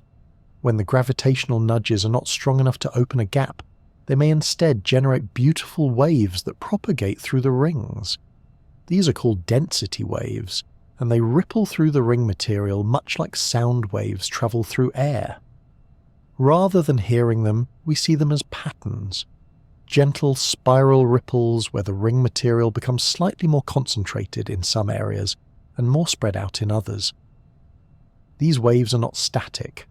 They move, shift, and slowly unwrap over time, revealing the delicate choreography of ring particles responding to unseen rhythms. There is a poetic quality to these density waves. They resemble musical patterns frozen in place, each crest and trough marking the influence of a moon's gravitational note. Scientists sometimes refer to them as silent music, or frozen harmonies, because they capture the idea of motion and sound, yet they play out across a canvas of ice and shadow rather than air. Under the right lighting conditions, these waves become visible as faint lines or ridges, giving the rings texture that is not immediately obvious from afar. Spiral density waves are only one form of resonance-driven structure. There are also bending waves, which ripple vertically. These occur when gravitational influences tilt particles slightly above or below the ring plane. The result is a wave that rises and falls, much like a ribbon fluttering. Depending on the angle of the sun and the observer's position, these vertical waves can cast striking shadows across the rings, revealing the three-dimensional nature of what otherwise appears flat. All of this, the shepherding of small moons, the clearing of gaps, the formation of waves, happens without any conscious guidance. There is no central command telling the rings how to behave. Instead, order emerges naturally from motion. It is a remarkable example of how the universe finds patterns in chaos. Ice particles orbit Saturn, moons circle beyond them, and gravity quietly orchestrates their interactions until structure appears. Given enough time, the behavior settles into a balance, maintaining features that persist for years or even centuries. The idea that motion alone can create lasting order is one of the most captivating aspects of Saturn's rings. On Earth, we associate stability with stillness. A well-organized room is tidy and calm. A peaceful lake lies smooth and unmoving. Yet the rings of Saturn show that motion, if balanced correctly, can create its own kind of serenity. The constant orbiting of particles, the steady tugs of moons, and the repeated rhythms of resonances keep the rings elegant and well-structured. Their beauty is born from movement, not from stillness. Imagine watching this play out from a quiet vantage point within the rings. A shepherd moon glides by in the distance, its presence felt more than seen, nudging particles with a gravitational hand as light as breath. A density wave spirals slowly outward, like a frozen echo of some distant cosmic event. Gaps sit open like pathways through the ice, not carved once, but continually maintained by subtle, repeating tugs from wandering moons. The whole system feels alive. Not alive in the sense of growing and breathing, but alive in its constant motion, its responsiveness, and its ability to maintain harmony through change. Some moons create only one resonance, affecting one part of the rings. Others influence multiple regions. The result is a layering of patterns, as if several songs are playing at once and somehow blending into single, peaceful melody. Each ring feature contains clues about which moon is responsible for its formation. By studying the rings closely, scientists can infer the positions, masses, and influences of moons they cannot easily see. Saturn's rings act like a record of gravitational interactions, a cosmic diary of moon-ring relationships written across ice and dust. The elegance of this system becomes clearer the more one looks. It resembles a grand clockwork, where each moon is a gear and each particle a cog, all turning together with precision. But unlike a clock, which was built by hand, Saturn's system assembled itself through natural laws. It is a demonstration of how gravity, motion and time can work together to create complexity and beauty. And it continues to evolve. A resonance may slowly shift. A shepherd moon may alter its orbit slightly, and the rings respond. They are not static decorations, but dynamic, ever-adjusting works of art. What makes these processes so calming to reflect upon is the thought that order does not need to be forced. It can arise gently, almost effortlessly, when balance is allowed to form. Saturn's rings teach that motion and harmony are not opposing ideas. They can coexist. The constant movement of countless particles does not lead to chaos. It leads to breathtaking structure. So the next time you picture Saturn's rings, imagine not only the glittering ice, but also the unseen hands shaping them. Tiny moons keeping edges crisp, resonances guiding particles into patterns, waves rippling across the rings like whispers in frozen air. All of this unfolds slowly, gracefully, and without hurry. Order from motion, beauty from physics, and harmony from the quiet pull of gravity. Saturn's rings are more than decoration. They are the universe showing how balance can emerge naturally, even in a world that never stops moving. Far from the warmth of the inner solar system, Saturn glides through space surrounded by an invisible companion, a magnetic field. Although you cannot see it with the eye, this magnetic field shapes the space around the planet, guiding charged particles, shaping auroras, and forming a protective bubble against the solar wind. Saturn's magnetic field is both familiar and peculiar. Familiar because, like Earth, it creates auroras at its poles, and peculiar because it appears to be aligned almost perfectly with its axis of rotation. This alignment is so precise that it has puzzled scientists for decades, raising questions about how such a configuration can exist and what it reveals about the planet's interior. A magnetic field around a planet acts much like a shield. It deflects charged particles streaming from the sun, wrapping the planet in a protective cocoon called a magnetosphere. On Earth, the magnetosphere shields the surface from harmful radiation and channels some particles toward the poles, where they interact with the atmosphere to produce the shimmering auroras. Saturn's magnetic field performs a similar role, though on a far grander scale.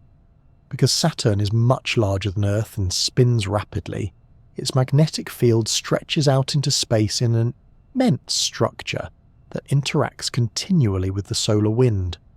At the heart of Saturn's magnetic field lies the source of this invisible force. Although Saturn is a gas giant composed mostly of hydrogen and helium, deep within the planet pressures become so extreme that hydrogen turns into a special state known as metallic hydrogen. In this form, hydrogen behaves like a metal, conducting electricity. Circulating flows of this metallic hydrogen generate Saturn's magnetic field through a process called a dynamo effect. The concept is similar to how electricity flowing through coils of wire can produce a magnetic field on Earth, except that Saturn's wires are vast streams of metallic hydrogen swirling around under crushing pressure. This internal motion creates the magnetic field that extends far into space.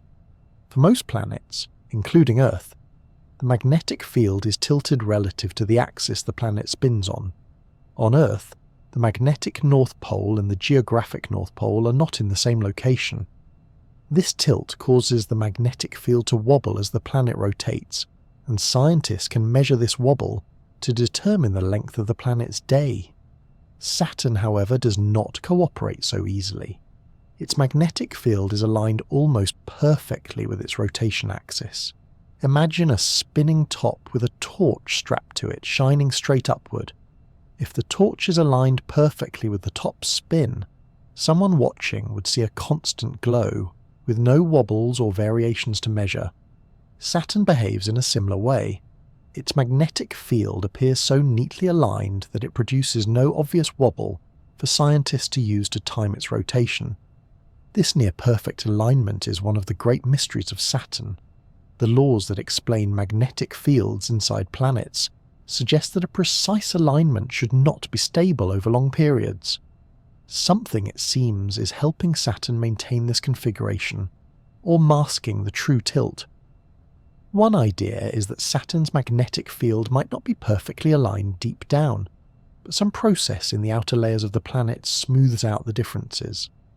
Another possibility is that Saturn's internal rotation is more complex than expected, with different layers spinning at slightly different speeds, creating a confusing magnetic signal. Whatever the reason, Saturn's magnetic behavior challenges current understanding and invites further exploration. Despite the difficulty in measuring Saturn's rotation this way, the magnetic field itself is anything but weak. It forms an enormous bubble around Saturn known as the magnetosphere. This magnetosphere stretches out on the side facing the Sun, where the solar wind compresses it and trails far behind Saturn on the night side in a long magnetic tail. As Saturn orbits the Sun, the shape of this magnetosphere shifts and stretches, influenced by both the solar wind and Saturn's own rotation. Within this magnetic bubble, charged particles become trapped and guided along magnetic field lines, spiraling toward the poles. When these particles reach Saturn's upper atmosphere near the poles, they collide with gases and produce light, the auroras. On Saturn, the auroras glow softly in the ultraviolet and infrared ranges, often invisible to human eyes without special instruments. Yet if you could see them as they occur, they would appear like glowing curtains or rings of light wrapped around Saturn's poles. Unlike Earth's auroras, which often shimmer and dance, Saturn's tend to form more structured ovals. They can brighten when a burst of particles arrives, sometimes following solar storms that send waves of energy across the solar system. These auroras reveal a delicate interaction between Saturn's magnetic field, its atmosphere, and the solar wind. When conditions change, for example, when the Sun releases a surge of particles during a solar flare, Saturn's magnetosphere responds. The magnetic field lines stretch, snap back, and guide particles toward the poles, creating brighter auroras that can last for hours. The effect is like a planet-sized light show, powered by the combined forces of the Sun and Saturn's internal magnetic engine. One particularly fascinating feature of Saturn's auroras is that they are not driven only by the Sun. Some are influenced by activity from within Saturn's own system. For example, the Moon Enceladus sends plumes of water vapour and icy particles into space through geysers at its southern pole.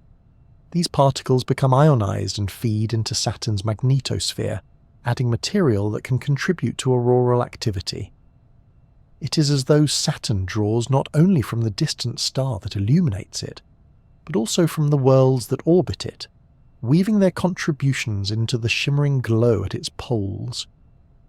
The magnetic field, though invisible, extends far beyond the planet itself, interacting with the solar wind in dramatic ways. On the day side, where Saturn faces the Sun, the magnetosphere is compressed by the constant pressure of the solar wind. On the night side, the magnetic field stretches far into space, forming a long magnetic tail. This tail can twist or bend under changing solar conditions. Particles trapped in the magnetosphere may surge through the tail and reconnect with field lines close to the planet, a process similar to what happens around Earth during geomagnetic storms. When this occurs, Saturn's auroras brighten as particles rush down toward the poles. Imagine for a moment watching Saturn's auroras from a quiet vantage point above its north pole. The rings would hover like a glowing halo, the planet beneath swirled with gentle cloud bands. Around the pole, a soft oval of light would shimmer, waxing and fading in response to distant solar activity. The effect would be calming and mesmerizing, a silent performance shaped by forces that span millions of kilometers. It is unusual to think of a magnetic field as something peaceful, but Saturn's is. It works quietly, steadily, almost politely. There are no sudden jolts or violent storms tearing across the atmosphere as a direct result of the magnetic field. Instead, its influence forms an almost meditative cycle. Particles drawn in, guided, released as light, then carried away again. The auroras do not roar or crackle, they simply glow. The alignment mystery adds a layer of intrigue. If Saturn's magnetic field were noticeably tilted, scientists could easily measure its rotation. The magnetic field would sweep around like a lighthouse beam, creating regular pulses that could be timed. Because the field is aligned so closely with the axis of rotation, Saturn's day is much harder to determine. Different methods produce slightly different results, raising questions about what day truly means for a gas giant whose atmosphere, magnetic field, and internal layers may all rotate at slightly different speeds. It is as though Saturn keeps part of its rhythm private, allowing glimpses but never revealing the full score. The alignment also sets Saturn apart from other planets. Jupiter, its fellow gas giant, has a stronger magnetic field, but one that is noticeably tilted. Earth's field wanders over time and is far from perfectly aligned. Uranus's magnetic field is dramatically tilted, almost sideways. Neptune's is similarly skewed. Saturn alone sits with an almost elegant symmetry, its magnetic field so well aligned that it appears intentional, though it is simply a result of internal physics we do not yet fully understand. This quiet magnetosphere and gentle auroral glow contribute to Saturn's calming presence. Many planets evoke a sense of power or drama. Jupiter's storms feel thunderous, Mars carries the weight of ancient dryness, and Mercury endures intense heat and cold. Saturn, by contrast, seems content. Its storms exist, of course, and they can be vast, but the overall mood of the planet is one of serenity. Its magnetic field, rather than roaring with energy, hums like a soft background note in a musical piece. The auroras glow like the faint exhale of a sleeping giant. To reflect on Saturn's magnetic field is to appreciate how much of our universe is made of things we cannot see directly.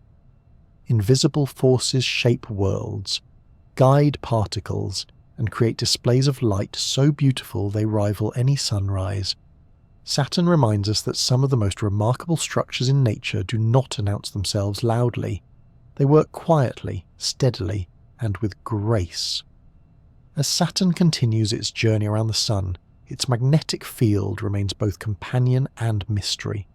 It shields, guides, and illuminates, yet still holds secrets.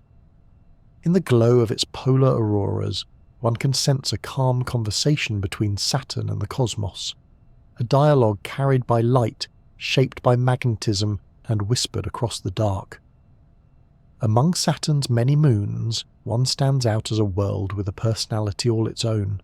Titan, Saturn's largest moon, is more than just a distant satellite drifting through the cold, outer reaches of the solar system. It is a world with weather, landscapes, rivers, and seas. A place where the atmosphere is thick, the rain falls from clouds, and the surface is shaped by flowing liquid. Yet everything familiar about Titan comes with a twist. What feels reminiscent of Earth is transformed by the intense cold and the unique chemistry of this far-off moon. Titan is wrapped in a dense atmosphere, so dense in fact that it is thicker than Earth's. Standing on Titan's surface would feel more like being inside a deep, cushioned fog than the airy space we know. The pressure at the surface is about 1.5 times that of Earth's sea level pressure. Despite Titan's smaller size and weaker gravity, its blanket of gases presses firmly downward, creating a surprisingly comfortable atmospheric pressure for a human body, if one could somehow ignore the freezing temperature and the lack of oxygen. The atmosphere is mostly nitrogen, much like Earth's. This is a rare trait in our solar system. Most other worlds have atmospheres dominated by carbon dioxide or hydrogen, or they barely hold any gas at all. Titan's nitrogen-rich atmosphere gives it an Earth-like whisper of familiarity, but the temperature quickly reminds us just how alien this place is. Far from the sun, Titan is cold, intensely cold. The surface temperature hovers around -179 degrees Celsius. At such temperatures, water is as solid as rock, so solid that it forms Titan's mountains and crust. To Titan, water is what granite is to Earth. In this frigid environment, a different liquid takes centre stage: methane. On Earth, methane is a gas that escapes into the sky with ease. But on Titan, methane is cool enough to behave like water. It condenses into clouds, gathers into droplets, and falls as rain. Titan has a methane cycle that mirrors Earth's water cycle. Methane evaporates from lakes, forms clouds, drifts across the sky, and returns to the surface as rain. The idea of methane raindrops falling onto icy ground may sound unsettling or unusual, yet it tells us that Titan has something incredibly rare among moons: active weather. A stroll across Titan, if such a stroll were possible, would reveal landscapes shaped by this methane weather. Methane rain carves valleys, forms river channels, and collects in lakes and seas. These seas are not poetic metaphors, but real bodies of liquid pooled on Titan's surface, some hundreds of kilometers across. They rest near the moon's poles, where the climate is slightly cooler and the methane stays liquid for long periods. The largest of these seas, such as Kraken Mare, are vast enough to imagine sailing across them, though the vessel would need to withstand the cryogenic temperatures and sail through liquid methane and ethane rather than water. In Titan's equatorial regions, where rainfall is less common, dunes stretch across the landscape in long sweeping lines. These dunes resemble those seen in Earth's deserts, yet the grains making them are not sand as we know it. Instead, they are composed of tiny bits of organic material that have fallen from the sky. Titan's upper atmosphere is filled with complex organic molecules. Sunlight triggers reactions among methane and nitrogen high in the atmosphere, creating hazes that drift downward as fine particles. Over time, these particles accumulate on the surface, forming dark, sand-like grains. Wind pushes these grains into dunes that can grow hundreds of meters tall and stretch for kilometers, quietly sculpted by Titan's gentle breezes. Titan's skies are never perfectly clear. The moon is bathed in a soft golden haze that filters sunlight into a dim amber glow. This haze gives Titan a dreamlike quality. Even during the day, standing on Titan would feel like being out during twilight on Earth. The sun would appear only as a bright dot, more like a distant lamp than a blinding disk. Light would be scattered through the dense atmosphere, making shadows softer and colours muted. Time would feel slower, the light subdued, as if the world itself were wrapped in a gentle blanket of calm. Looking upward, one might occasionally see methane clouds drifting across the sky. These clouds take on many forms. Some gather into long streaky shapes, while others form more compact patches or storm systems. Methane storms can be surprisingly powerful. Though the rain falls slowly due to Titan's low gravity, storms can still release enough liquid to reshape the surface below. After a heavy rainfall, riverbeds may fill and flow for days, only to freeze or evaporate again after the storm passes. Over long periods, this cycling of liquid helps carve Titan's terrain into rolling hills, branching channels and layered sediment, a familiar pattern drawn with alien materials. If one were to explore Titan's polar regions, the landscape would be dominated by lakes and seas that reflect the hazy sky above. These lakes are not filled with a single type of liquid. Instead, they contain mixtures of methane, ethane, and dissolved nitrogen. They sit in carved basins that resemble the shape of lakes on Earth, complete with shorelines, inlets, and islands. Radar images taken from orbit have revealed patterns along Titan's coast that resemble erosion, evidence that waves, tides, or changing liquid levels have shaped the land. Waves on Titan would move gently due to the dense atmosphere and low gravity, but they could still sculpt the edges of lakes over time. Between the dunes of the equator and the lakes of the poles lie plains, hills, and networks of ancient channels. Some of these channels appear dry, like riverbeds that have not flowed in many years. Others show signs that liquid once moved across them in immense floods. These findings suggest that Titan's climate may undergo cycles that shift over long periods, causing wetter and drier eras, much like climate patterns on Earth. The timescale is slower, colder, and different in its chemistry, yet the rhythms of weather and landscape change remain. One of the most captivating ideas about Titan is that its surface and atmosphere are interactive. Titan's landscape does not simply sit there unchanged. It evolves. Methane evaporates, forms clouds, rains, and sculpts the land. Organic particles fall like slow snow from the upper atmosphere, adding to dunes and coating surfaces. Wind shapes the dunes, rivers carve valleys, lakes fill and empty. Titan is a world that breathes through cycles. Cycles so slow and cold that patience is needed to appreciate their beauty. Yet cycles that resonate with those familiar to us.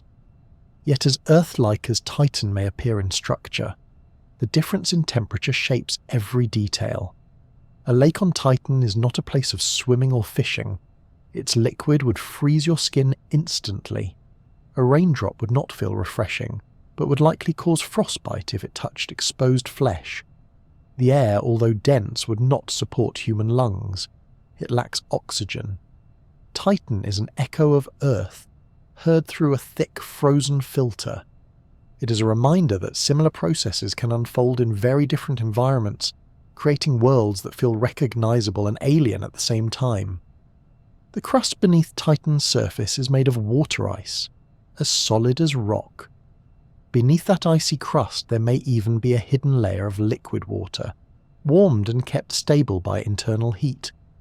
But at the surface, water remains locked in its solid form, shaping mountains, plains, and rugged terrain. Methane and ethane, meanwhile, flow as liquids, acting as the erosive agents that water performs on Earth. The roles have been reversed. Water becomes stone, and methane becomes the life-shaping liquid. Titan's atmosphere also allows for a unique form of fog. In certain regions, especially near the lakes, methane fog can form, drifting along the surface like the early morning mist that hugs quiet rivers on Earth. This fog rises and falls gently with changes in temperature and humidity, enhancing Titan's feeling of calm stillness. Imagine standing beside a methane lake, the fog drifting across the surface, the far shore barely visible in the amber light. The world would feel hushed, as if everything were holding its breath beneath a thick atmosphere. The scale of Titan's dunes, lakes, rivers, and atmosphere invites comparisons to Earth's natural wonders, yet these features emerge through a completely different chemistry. Titan demonstrates that planetary beauty does not depend on familiar ingredients. Wind, rain, erosion, and seas can arise from materials that would seem impossible back home. It is a humbling reminder that nature can craft familiar patterns from unfamiliar tools.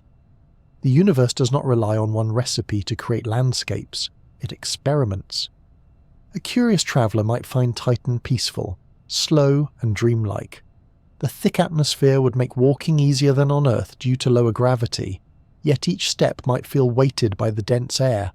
Sound would travel differently, muffled, softened. The horizon would appear close due to the haze, and distant features would blur into amber shades. It would be a world for quiet reflection rather than thrill-seeking exploration. Titan is more than just a moon with an atmosphere. It is a complete system, with weather, climate, erosion, and surface transformation.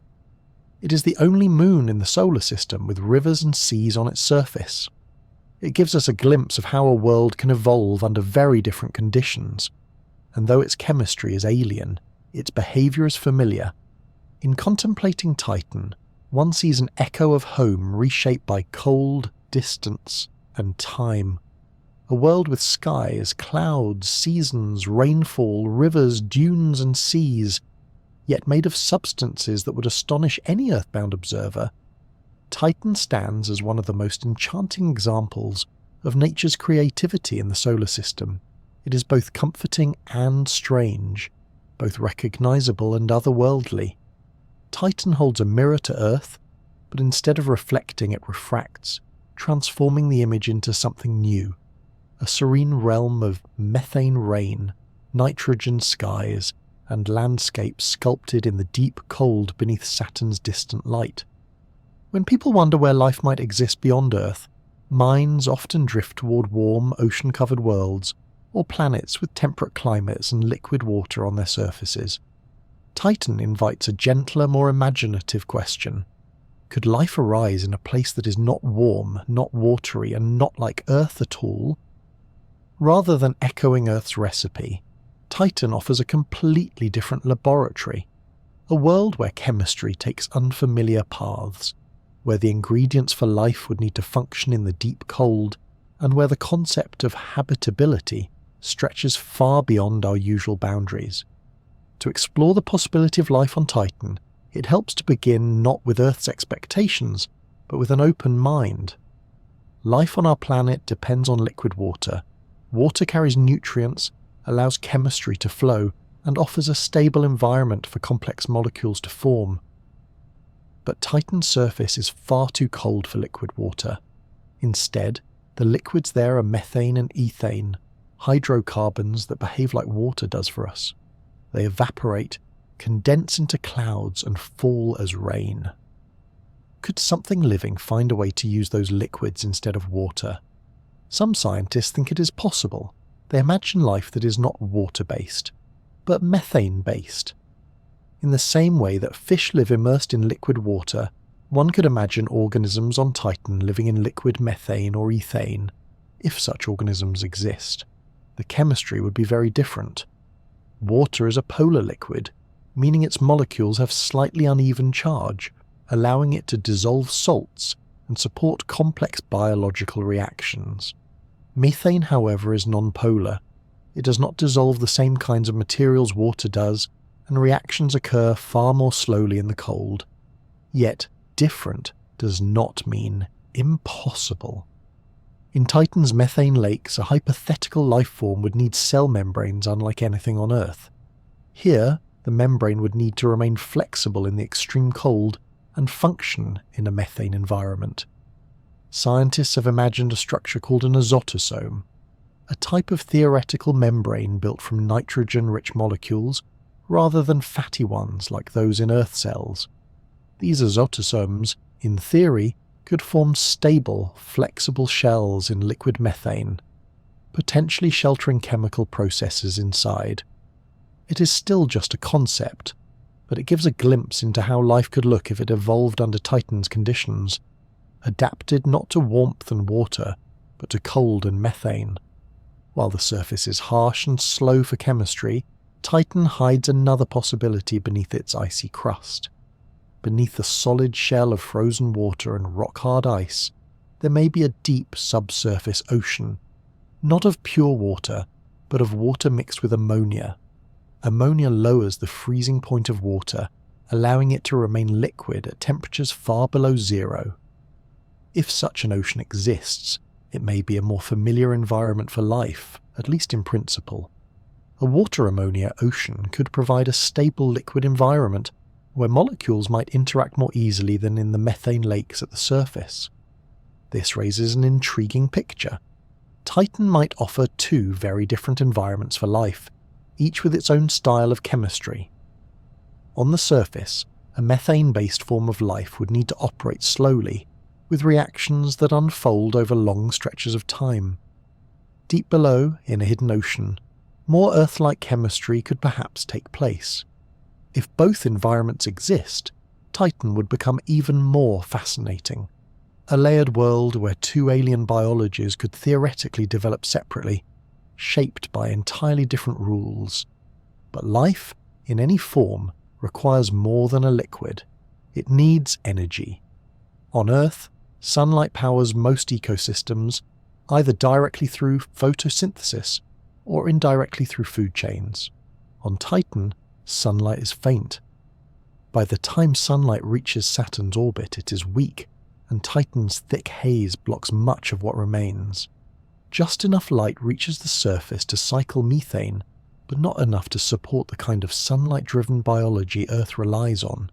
Any life at Titan's surface would need to draw energy another way, perhaps through chemical reactions using the materials available in the atmosphere or the liquids.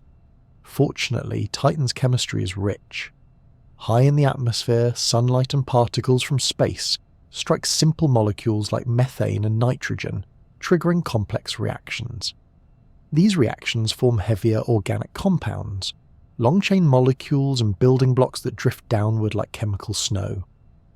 Over time, these molecules accumulate on the surface. This gives Titan another Earth-like quality, in an entirely different way. The ingredients for complex chemistry are constantly supplied from above. For life, if it exists, this could be a generous pantry of raw materials. Down in the hidden internal ocean, energy might come from a different direction. Tidal forces from Saturn gently knead Titan, generating heat beneath the surface. Not enough to warm the exterior, but possibly enough to keep water liquid deep inside. If there are minerals on the ocean floor, chemical reactions between rock and water could supply energy, much like hydrothermal vents do on Earth. On our planet, such vents support entire ecosystems, independent of sunlight, thriving in darkness through chemical energy alone. Titan's internal ocean, if real, could offer a similarly sheltered environment. All of this makes Titan a compelling target for exploration, not only to understand its geology and weather, but to seek clues about chemistry at the edge of habitability. To move from wondering to knowing, a new mission is being prepared. Dragonfly. Dragonfly is not a rover or a lander in the traditional sense, but a rotorcraft, a flying explorer that will travel through Titan's thick atmosphere like an oversized drone. Titan's dense air and low gravity make flying easier there than on Earth, allowing Dragonfly to hop from place to place. Where a rover on Mars trundles slowly across the ground, Dragonfly will glide above dunes, drift over plains, and gently land in multiple locations, sampling, measuring, and observing. The idea of Dragonfly evokes a dreamy sense of exploration. Imagine a quiet craft lifting into Titan's twilight skies, its lights cutting softly through the orange haze. It flies from dune fields to ancient river channels, from impact craters that may once have melted ice into temporary pools, to regions where organic materials are thick on the ground. Wherever it touches down, it will analyze the chemistry of Titan's surface and atmosphere, searching not for life itself, but for possibility. The chemical traces that suggest life could exist or could one day arise. Dragonfly will help answer some of Titan's lingering questions with calm precision. Are the complex organics on its surface capable of forming more advanced molecules? How do Titan's surface chemicals interact with the methane seas and the frozen crust? Could the building blocks of life assemble under such conditions? And might the subsurface ocean communicate with the surface in any way, carrying nutrients or materials upward? One landing site planned for Dragonfly lies near a large impact crater. Impacts, though violent, can temporarily warm icy crusts, possibly creating liquid water for short periods. These brief episodes of warmth could allow complex chemistry to flourish before freezing again. Studying such a site may reveal whether Titan once had pockets of more Earth-like environments, windows of opportunity for chemistry to progress towards something more intricate. It is important to remember that searching for life on Titan does not mean expecting to find familiar creatures. Titan challenges us to widen our imaginations. Life, if present, might be microscopic, slow-moving, and operating on timescales that stretch far beyond the rhythms of Earth. Reactions might unfold so slowly in the cold that what would take seconds here could take days or longer there. Titan's life, if it exists, would be patient. Even if Titan is completely lifeless today, it remains a world worth studying for the role it may play in the story of life in the universe. It shows that complex organic chemistry can thrive in places vastly different from Earth. It reminds us that habitability is not a single idea, but a spectrum, a landscape of possibilities shaped by temperature, chemistry, and time. Titan demonstrates that the universe can assemble the building blocks of life in more than one environment. Studying Titan helps us understand what is truly essential for life and what might be optional. In the quiet distance of the outer solar system, Titan stands as a place where two visions of habitability meet. One deep below, in the secret warmth of a buried ocean, and one on the surface, in cold methane seas, under a dim golden sky. Between them lies a world rich with mystery and potential. To contemplate life on Titan is to gently stretch the imagination, to consider that life could wear completely different garments, depending on where it arises. Instead of blue oceans, amber seas.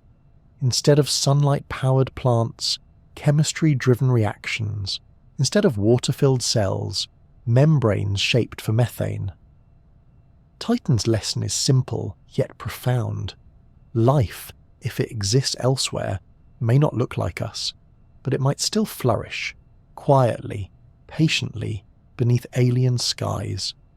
Far from the warmth of the sun, orbiting in the frozen suburbs of the solar system, lies a moon that seems far too small and too cold to be of great importance. Yet Enceladus, a gleaming pearl only a few hundred kilometers across, has become one of the most exciting places in the search for life beyond Earth.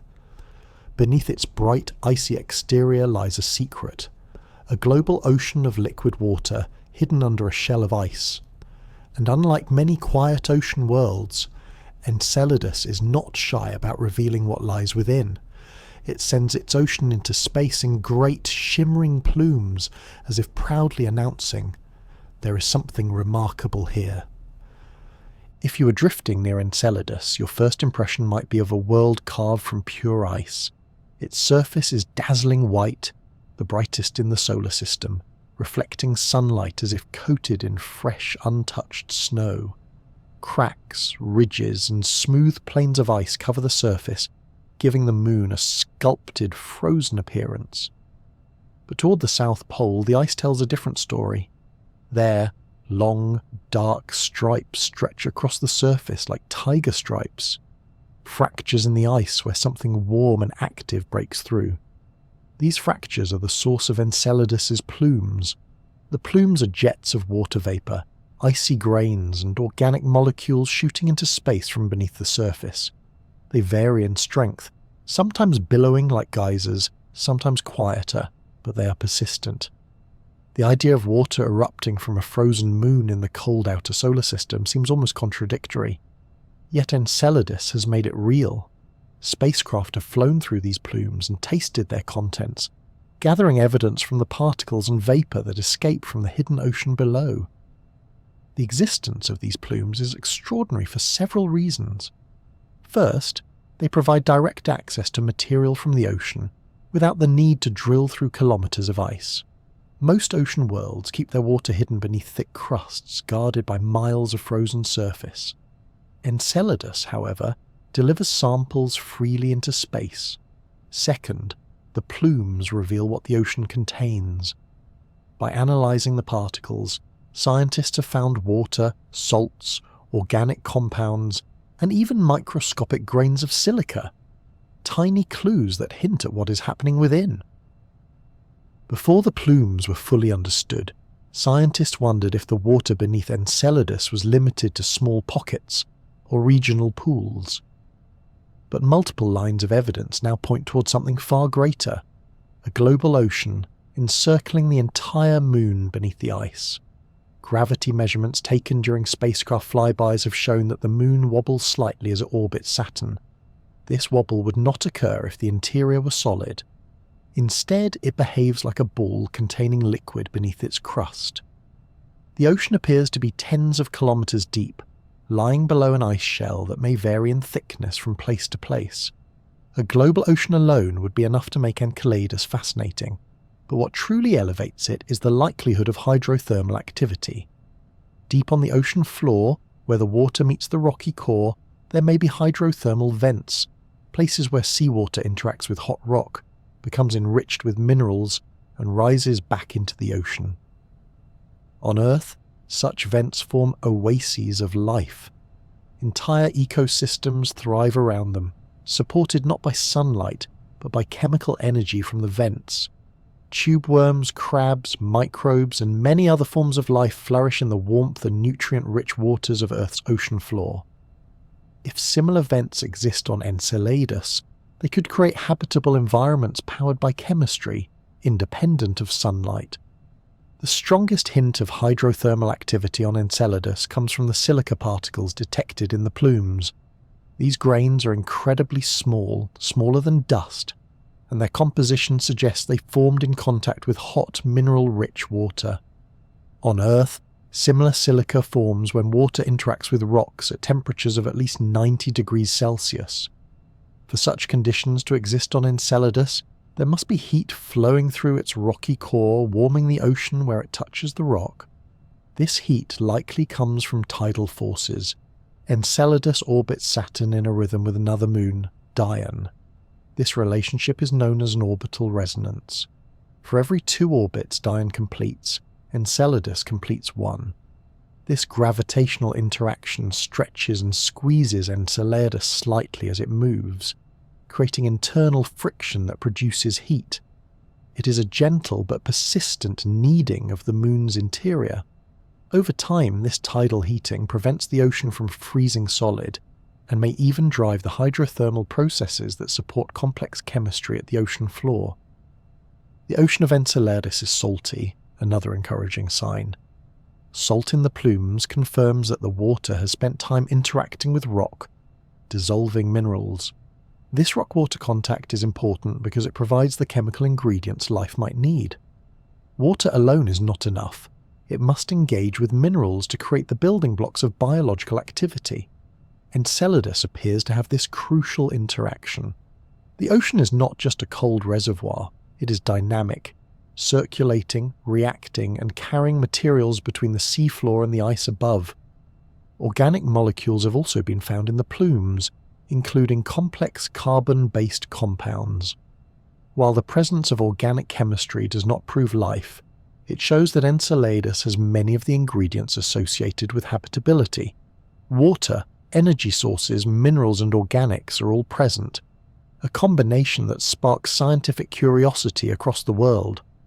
Imagine, for a moment, drifting down through the icy crust of Enceladus into the ocean below. The water would be dark, illuminated only by faint chemical glows or the shimmer of mineral particles drifting upward. Eventually you might reach the seafloor, where hydrothermal vents could be releasing warm, mineral-rich water into the ocean. Around these vents, in the warmth of the deep sea, chemical reactions may be taking place. Molecules could be forming, breaking apart and recombining. It is a place where the quiet chemistry of life might be possible, even in a world so distant and cold. Enceladus challenges the idea that habitability requires warmth from a star. Instead, it shows that internal heat and water can create pockets of potential life deep underground. If life exists there, it would likely be microbial, living in the darkness, feeding on chemical energy. But the discovery of even the simplest organism in such an environment would transform our understanding of life in the universe. It would show that life can develop in isolated, sunless oceans, expanding the number of places where life could arise across the cosmos. Because Enceladus offers samples from its ocean through the plumes, it becomes a natural target for future exploration. A spacecraft could fly through the plumes with more advanced instruments, collecting and analysing particles in search of biosignatures, the chemical fingerprints of life. Some imagine a mission designed to capture plume material softly, examine it in detail, and look for molecules that indicate biological processes. Others picture landing near the South Pole, studying the geyser vents directly. There is something poetic about the idea. A spacecraft standing in the icy spray of a distant moon, collecting whispers from an underground sea. Even without sending a lander, the plumes allow us to ask questions that once seemed impossible. Could amino acids, the building blocks of proteins, be present? Are there patterns in carbon compounds that suggest biological organization? Could cells, or structures like cells, survive being flung upward into space? Enceladus brings us closer to these questions than almost any other alien world. There is a serene beauty in the thought that beneath a sheet of ice, in a moon smaller than the width of France, a warm ocean might cradle the ingredients of life. Enceladus is not loud or imposing. It does not have towering volcanoes or raging storms to announce its potential. Instead, it whispers. Its plumes rise delicately into space, shimmering with hints of what lies below. They curl outward, fall as snow back to the surface, and leave fine frost on the terrain. It is a world of quiet revelation. To gaze upon Enceladus is to be reminded that life's potential may hide in unlikely places. While planets like Earth bask in sunlight, small icy moons in the cold outer reaches of the solar system may shelter warmth and chemistry beneath their surfaces. Enceladus stands as a testament to the universe's creativity, that even in the coldest darkness, a warm ocean can form, minerals can dissolve, and organic molecules can gather. Whether life exists there or not, Enceladus invites reflection on how varied life elsewhere could be. It expands the imagination beyond blue skies and leafy forests on distant worlds. It suggests that life might begin in the dark, in warmth born of gravity's tug rather than sunlight. It asks us to consider that the first footsteps toward life, somewhere else in the universe, may not resemble Earth's beginning at all. Enceladus is often described as a shining beacon in the search for life, but its allure is more gentle than dramatic. It is a world that reveals itself slowly, through evidence gathered in icy grains and faint vapours. Yet each discovery deepens the sense of wonder. Beneath its frozen crust lies a hidden sea, warmed by tides and spiced with minerals. It is one of the most promising places we know of to look for life beyond our own planet, not because it resembles Earth, but because it doesn't. Among Saturn's many moons, some are serene, some are mysterious, and some are delightfully odd. These smaller worlds orbiting the giant planet each carry distinct personalities, shaped by ice, rock, and the strange conditions of life in Saturn's gravitational neighbourhood. They may not all have oceans or thick atmospheres, but they have quirks worth celebrating. The sorts of features that make you pause, smile, and wonder how nature manages to be both scientifically fascinating and artistically playful at the same time. One of the most striking of these worlds is Iapetus. At first glance, Iapetus looks as if someone dipped half of the moon in dark paint and left the other half bright and icy. One hemisphere is jet black, absorbing almost all the sunlight that touches it, while the other gleams a brilliant white. The contrast is so dramatic that Iapetus resembles a cosmic yin and yang.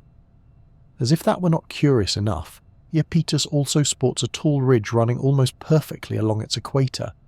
This ridge can rise more than 10 kilometers high, taller than Mount Everest, and stretches for hundreds of kilometers like the seam of a stitched-together world. From space, this equatorial ridge makes Iapetus look like a walnut, or perhaps a squash truffle, with a chocolate coating on one side. The origin of the ridge remains a topic of scientific curiosity. Some think it might be the remains of a once fast-spinning moon that slowed down, causing its equator to bulge and freeze in place.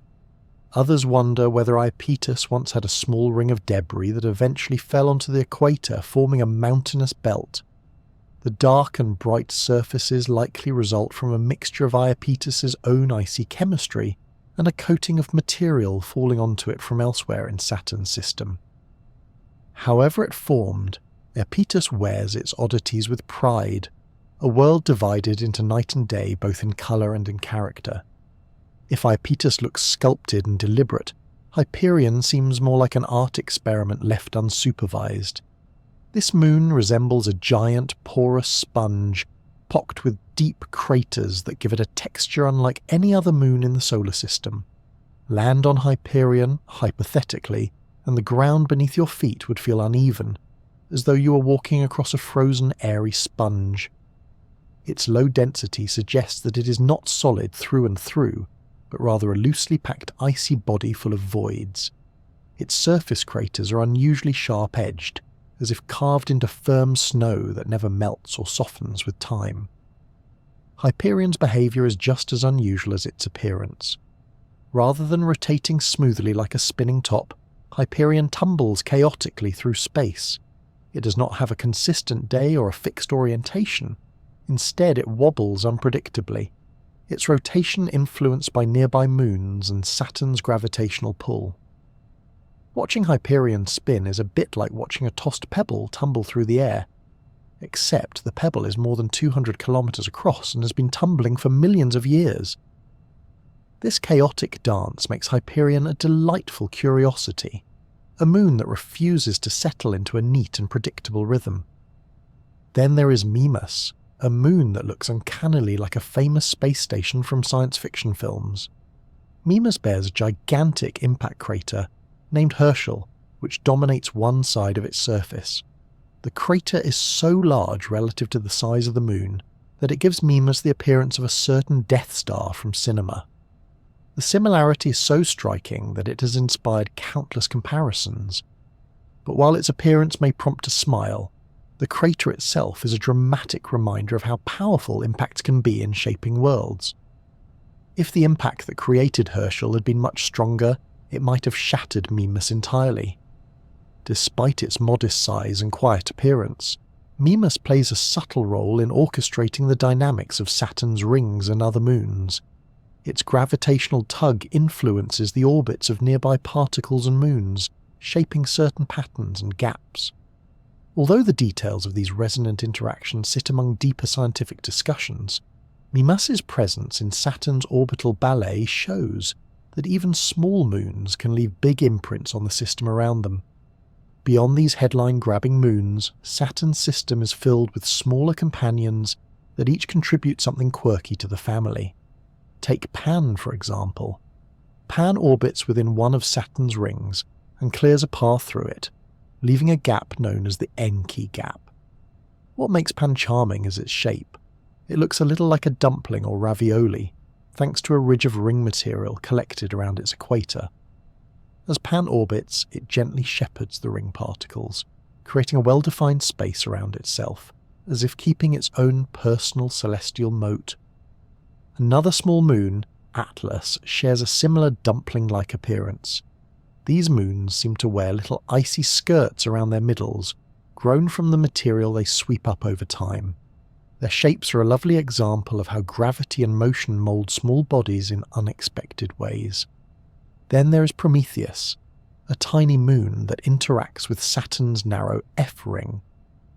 Prometheus behaves almost like a mischievous character in a storybook, tugging at the ring as it passes, pulling out streamers of particles and stirring them into delicate patterns. Its repeated gravitational nudges create wakes, knots, and braided textures that make the F ring one of the most dynamic and beautiful rings in the system.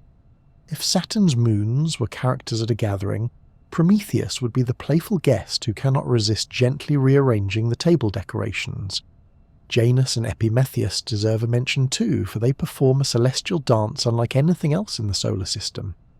These two moons share nearly the same orbit, and rather than crashing into each other, they gracefully swap positions every few years. When the inner moon catches up to the outer one, their gravitational interaction causes them to exchange orbits, with one drifting outward and the other drifting inward. It is like watching two skaters glide toward one another, link hands briefly, and then spin away gently, trading places on the ice. This orbital choreography has continued for centuries, a stable pattern of cosmic cooperation. Tethys and Dione, while larger and more subdued in personality compared to their eccentric neighbours, carry their own quiet beauty. Tethys displays a massive canyon, Ithaca Chasma, which nearly encircles the moon like a scar left by some ancient upheaval. Dione, meanwhile, shows bright streaks across its surface, icy cliffs and fractures that glisten in sunlight, hinting at a more active past. Even the smallest and seemingly simplest moons in Saturn's system reveal surprises upon closer inspection. Some are irregularly shaped, more like captured chunks of ice and rock than neatly formed spheres. Others appear to gather fine particles on their surfaces like frost settling on a windowsill. One cannot help but imagine that if each of these moons had a voice, they would each tell wildly different stories. What makes Saturn's moons so charming is not just their diversity, but their individuality. Each one, from the sponge-like Hyperion to the walnut-shaped Iapetus to the pasta-shaped Pan, seems to have developed a personality shaped by physics, ice, and time. They remind us that even in the colder, quieter corners of the solar system, nature delights in variety. Wandering among these moons would feel like moving through a gallery of sculptures, each piece carved by gravity, collisions, and the subtle shaping of cosmic history. Some moons would inspire awe, others amusement, and all would invite curiosity. Saturn's moon family is not just a collection of spheres orbiting a planet. It is a collection of stories written in ice, craters, and curious shapes. When thinking about Saturn, it is easy to focus on the rings or the largest, most dramatic moons. Yet the smaller companions add depth, charm, and character to the system.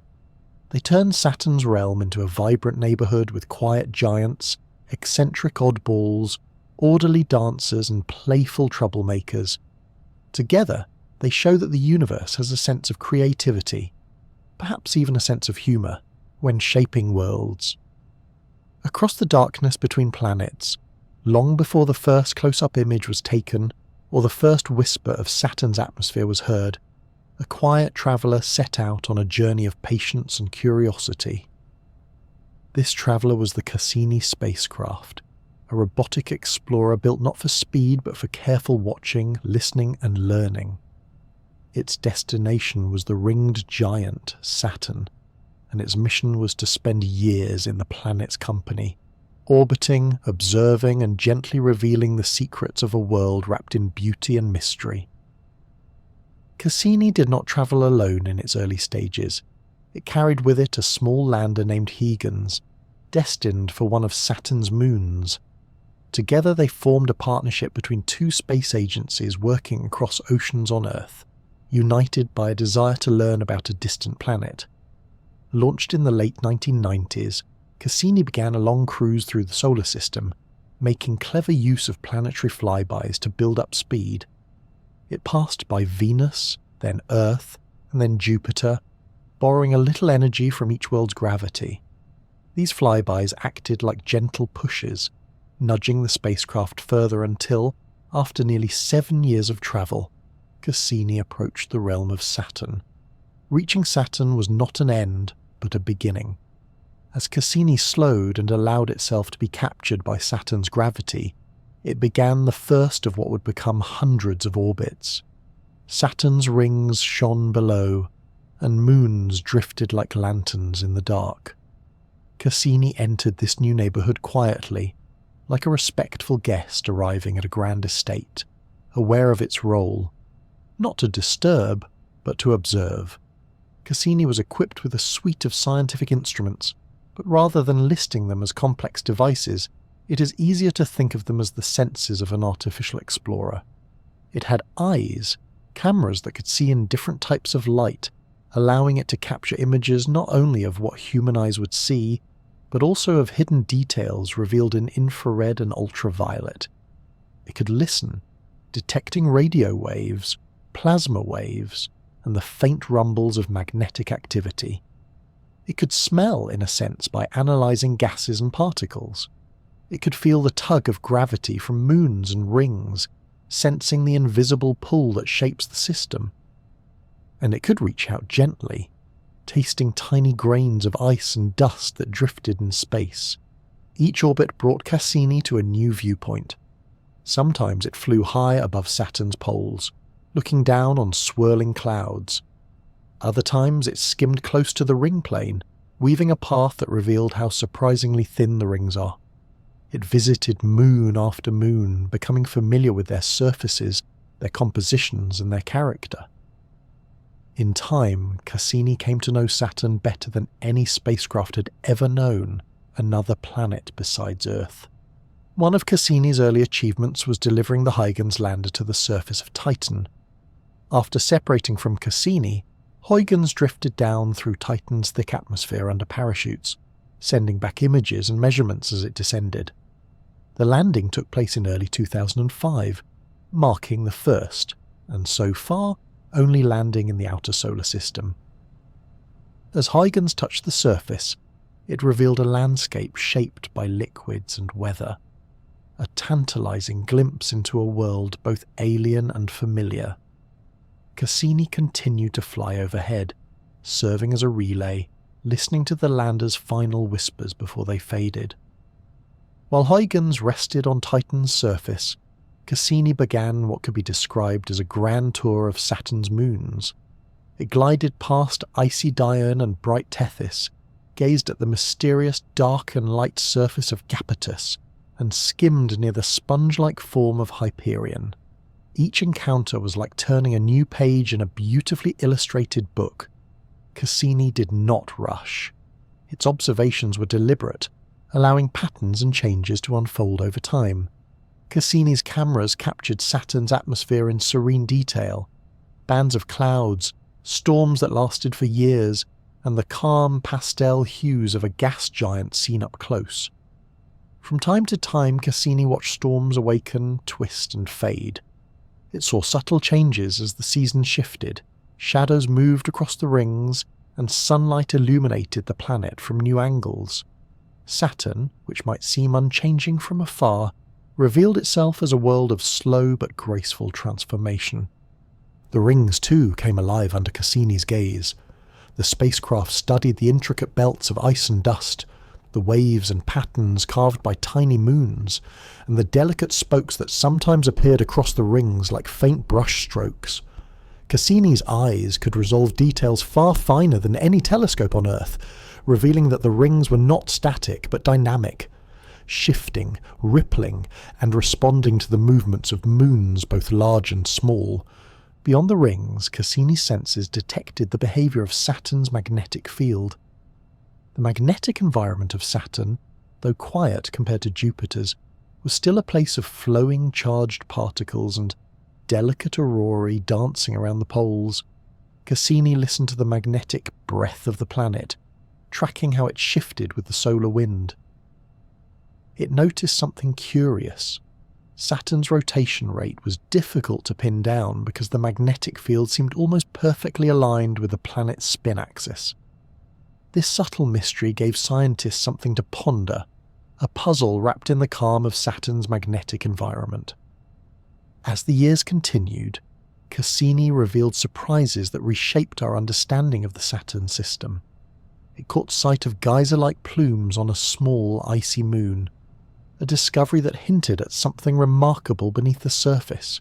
It witnessed changing seasons on Titan, including the shifting patterns of lakes and clouds. It saw a hurricane-like storm at Saturn's pole swirling with a silent majesty. Little by little, the spacecraft painted a portrait of Saturn that was richer and more intricate than anyone had imagined. Cassini's mission was extended more than once, each extension allowing further study as Saturn moved into new phases of its long seasonal cycle. These added years were not hurried. They allowed the spacecraft to watch the planet through changing light, capturing long-term behavior often missed in shorter missions. Cassini became, in a sense, Saturn's chronicler, recording the slow rhythm of life in a distant planetary system. One of the most touching aspects of the mission was the way Cassini fostered a sense of connection between Earth and Saturn. As images arrived, Saturn illuminated by the sun, backlit like a glowing lantern in space. Earth seen as a tiny pale speck beneath the rings. People around the world paused to reflect. For a moment, humanity shared a quiet awareness of the vastness of the universe and the delicate beauty of our own planet. When Cassini photographed Earth through Saturn's rings, viewers on Earth were invited to go outside and wave, knowing that their tiny blue world was being captured from more than 1 billion kilometers away. The image that resulted carried both scientific value and emotional resonance. Throughout its long service, Cassini remained steady and patient, adjusting its orbit countless times to reach new vantage points. It was a listener, a watcher, and a storyteller. The spacecraft aged, its fuel slowly diminishing. Yet, it continued its observations gracefully. If a spacecraft could develop a personality, Cassini's would have been gentle, thoughtful, and endlessly curious. The mission's later years were marked by a growing awareness that Cassini had accomplished more than anyone had expected. It had seen moons that defied assumptions, rings that danced with complexity, and a planet that offered serenity and subtle wonder. It had become not just a scientific tool, but a companion for those who followed its journey from Earth, a familiar presence in a distant realm. As the mission neared its final stage, the team on Earth considered how to bring it to a close in a way that honoured the worlds it had visited. There was a wish to protect the places that might harbour delicate chemistry or even life. And with that came a thoughtful decision about how Cassini's story would end, a finale both scientific and poetic, which would take place within Saturn's embrace. But before that chapter unfolded, Cassini had already left a lasting legacy. It had given humanity a new appreciation for a distant planet, shown us that moons could hold oceans beneath their ice, and revealed that the solar system still holds wonders waiting for patient eyes to find. Cassini's journey reminds us that exploration is not always about arriving quickly or making grand gestures. Sometimes it is about lingering, watching, and listening, letting the universe reveal itself quietly over time. In its final months, the Cassini spacecraft carried out a series of daring maneuvers that brought it closer to Saturn than any spacecraft had ever been. These final orbits, often called the grand finale dives, were not dramatic for the sake of spectacle, but purposeful, designed to answer questions that had lingered for years. Rather than circling at a safe distance, Cassini threaded the narrow space between the innermost edge of the rings and the top of Saturn's atmosphere. It was a region never explored, a silent gap where no one could predict exactly what the spacecraft would find. It was the scientific equivalent of leaning in for a closer look, calmly and with great curiosity. Many imagined this region to be thick with dust and ice particles, like a storm of debris shed from the rings. Yet as Cassini began its dives, one of the first surprises emerged. The space between the rings and the planet was far cleaner than expected. The spacecraft raised its antenna like a shield, just in case it would be hit by sharp particles. But the environment proved gentler. Only a scant amount of dust drifted there, a whisper of particles rather than a torrent. The discovery reshaped ideas about how material moves between the rings and the planet. Rather than constantly raining down in thick streams, the inward trickle seemed much more delicate. The gap was more like a quiet buffer zone than a busy highway of falling debris. By passing so close to Saturn, Cassini gathered exquisite measurements of the planet's gravitational field. These measurements, subtle though they may sound, allowed scientists to infer what lies beneath the clouds. Saturn is not a solid world. It is a sphere of gas and fluid with layers that swirl and shift. As Cassini swooped nearer, tiny variations in gravity tugged at the spacecraft. Those tugs revealed how mass is distributed inside the planet. One of the mysteries long debated was how deep Saturn's winds extend.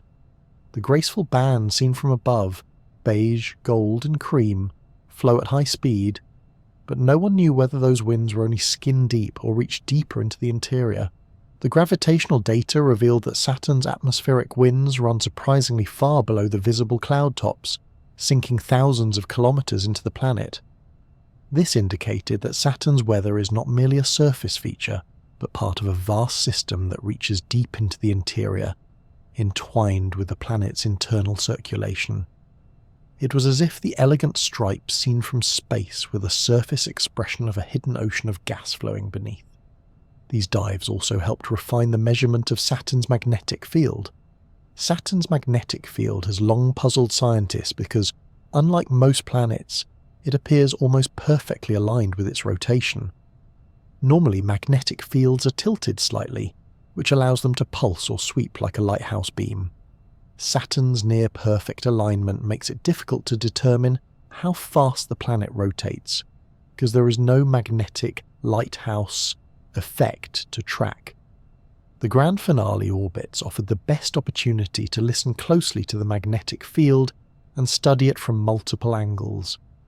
Cassini found that the alignment was even more precise than earlier measurements had suggested. This near symmetry is unusual and challenges existing theories of how magnetic fields are generated inside gas giants. Such fields arise when electrically conducting fluids move deep within a planet. How Saturn maintains such alignment remains one of the more intriguing questions left behind, a puzzle that invites future missions to continue the search for answers. The magnetic data also shed light on the structure of Saturn's interior. Beneath the layers of gas lies a region where hydrogen is squeezed into a form that behaves like a metal.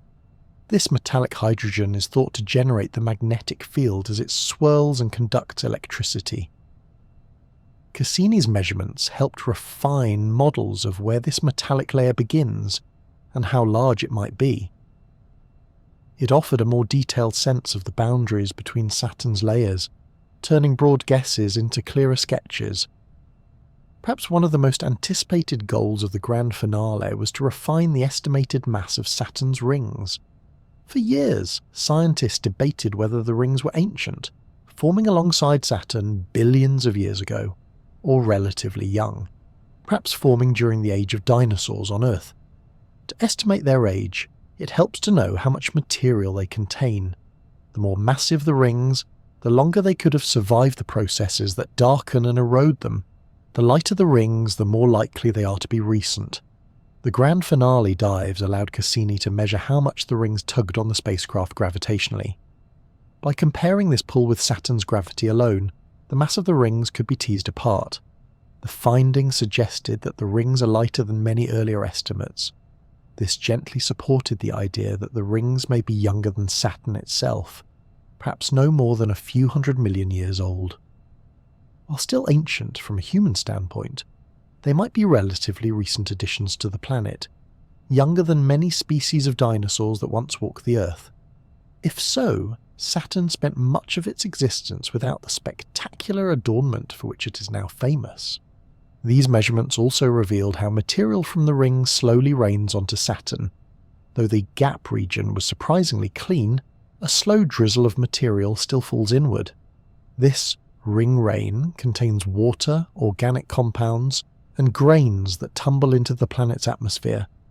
Cassini detected these materials during its final orbits, discovering that they mix with Saturn's upper atmosphere in complex ways. The rate of this inward flow suggests that the rings are gradually eroding and may eventually disappear, though not for a very long time.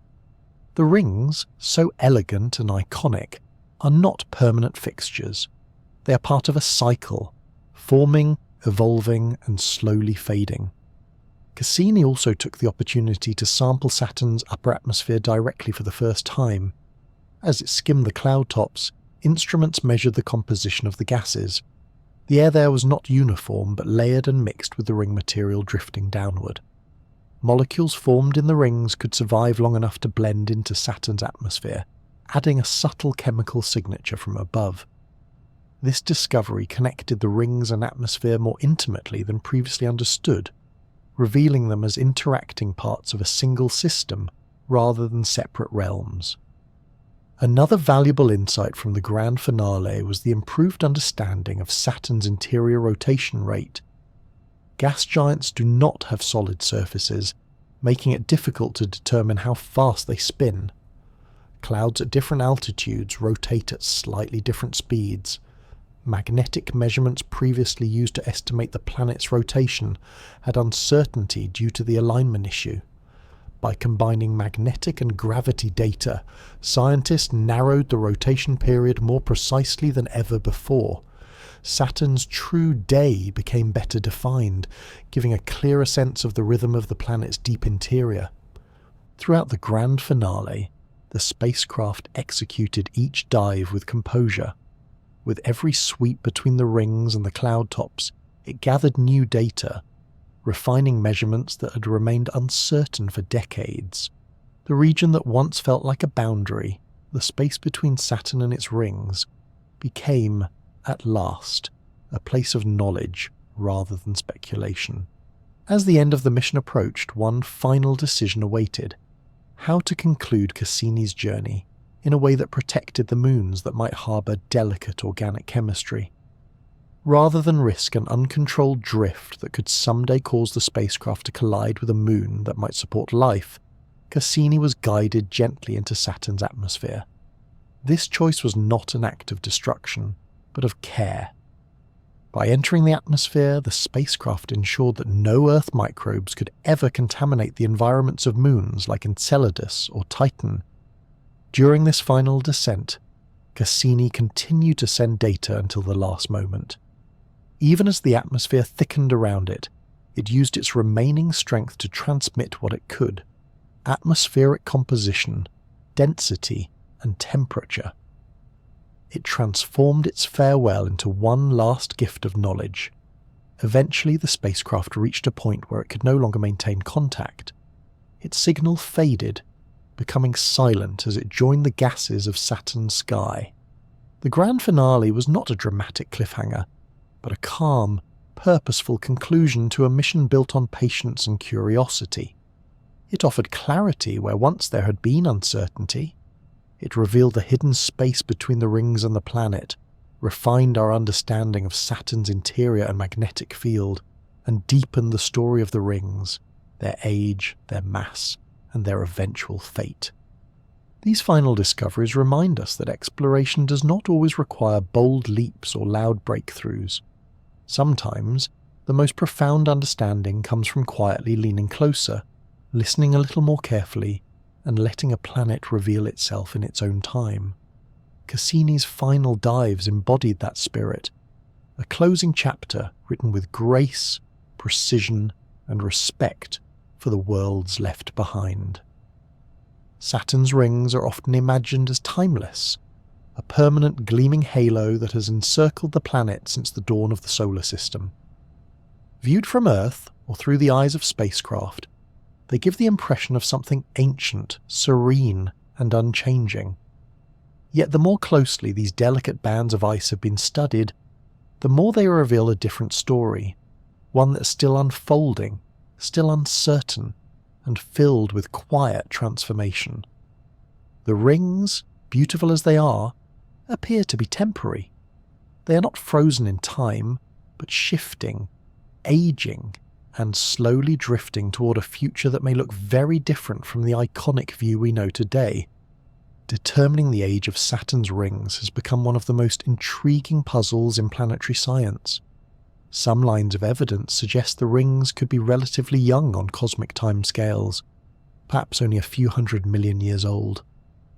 If that is true, they would not have existed during much of Saturn's long history, forming long after the planet itself. This younger age is supported by how bright and clean the rings appear. Fresh ice reflects sunlight well, giving the rings their brilliant sheen. If the rings had formed billions of years ago, like Saturn, they would have had far more time to gather dust from passing meteoroids. These tiny particles drifting through space eventually settle on surfaces, slowly darkening them. The rings, however, remain surprisingly bright, as if they have not spent very long exposed to the cosmic soot that accumulates over time. On the other hand, some evidence points to a much older origin. The amount of material in the rings, their structure, and the way they interact with Saturn's moons could hint at a formation tied to the early solar system. It is possible that the rings were created during the chaotic era when the planets were young, perhaps from a shattered moon or the leftover building blocks that never coalesced into a larger world.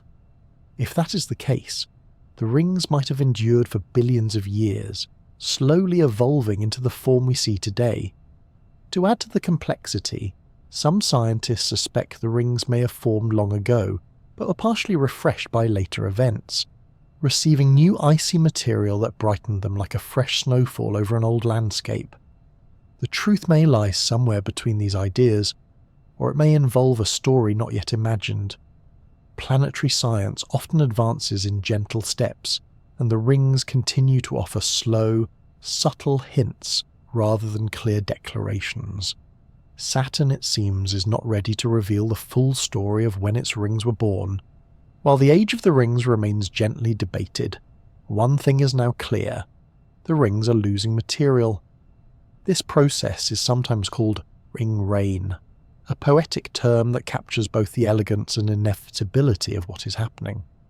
Tiny particles from the rings gradually drift inward towards Saturn, pulled by the planet's gravity and nudged by interactions with Saturn's magnetic field and atmosphere.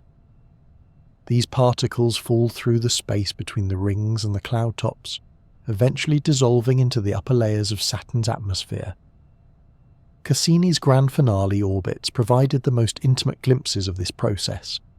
As the spacecraft skimmed the space between Saturn and the rings, it detected water, organics, and small grains falling toward the planet.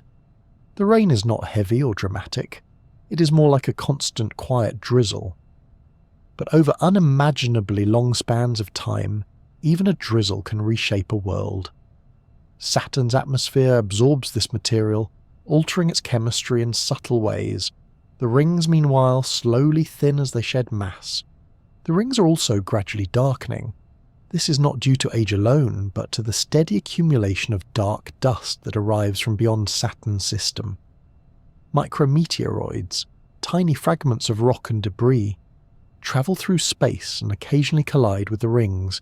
Each collision, gentle though it may be, deposits a smudge of foreign material. Over time, these smudges build up, dulling the once brilliant ice. The rings act almost like a cosmic catcher's mitt, collecting dust that drifts through Saturn's orbit. With every passing millennium, the balance of pristine ice to darkened material shifts. The bright sparkle slowly, almost imperceptibly, softens. This slow darkening hints at another aspect of ring evolution. The rings are changing not only in mass but in appearance. The wide, majestic bands that seem almost uniform from afar are in fact dynamic systems, influenced by collisions, gravitational nudges, and subtle chemical changes. The rings are constantly reshaped by the tiny impacts and the movement of particles among them. Though they appear smooth and solid when viewed from a distance, up close they are alive with motion, particles clumping, separating, and shifting as they orbit. Looking forward, what might become of Saturn's rings? Several possible futures are discussed, each unfolding over countless ages. One scenario imagines the rings gradually fading as their material rains into the planet until eventually they disappear entirely. Saturn would remain a gas giant of immense beauty, but without the iconic adornment that defines it today. If this happens, it will not be quick. Estimates for the rings' remaining lifespan vary widely, but they are generally far longer than human timescales. The rings may last another 100 million years or more before thinning beyond recognition. Another possibility is that the rings could continue transforming rather than vanishing. Moons may recycle materials, occasionally returning ice to the rings through impacts or tidal interactions. Some scientists speculate that new fragments could be added if a small moon or icy body wandered too close to Saturn and was torn apart by gravity, refreshing the rings. In this view, the rings are not on a simple path toward disappearance, but a cycle of change, thinning, brightening, restructuring, and perhaps even being reborn through new events. A less likely but still contemplative idea is that Saturn's rings could evolve into a much thinner, more delicate halo, still present, but ghostly compared to the bold arcs we see today.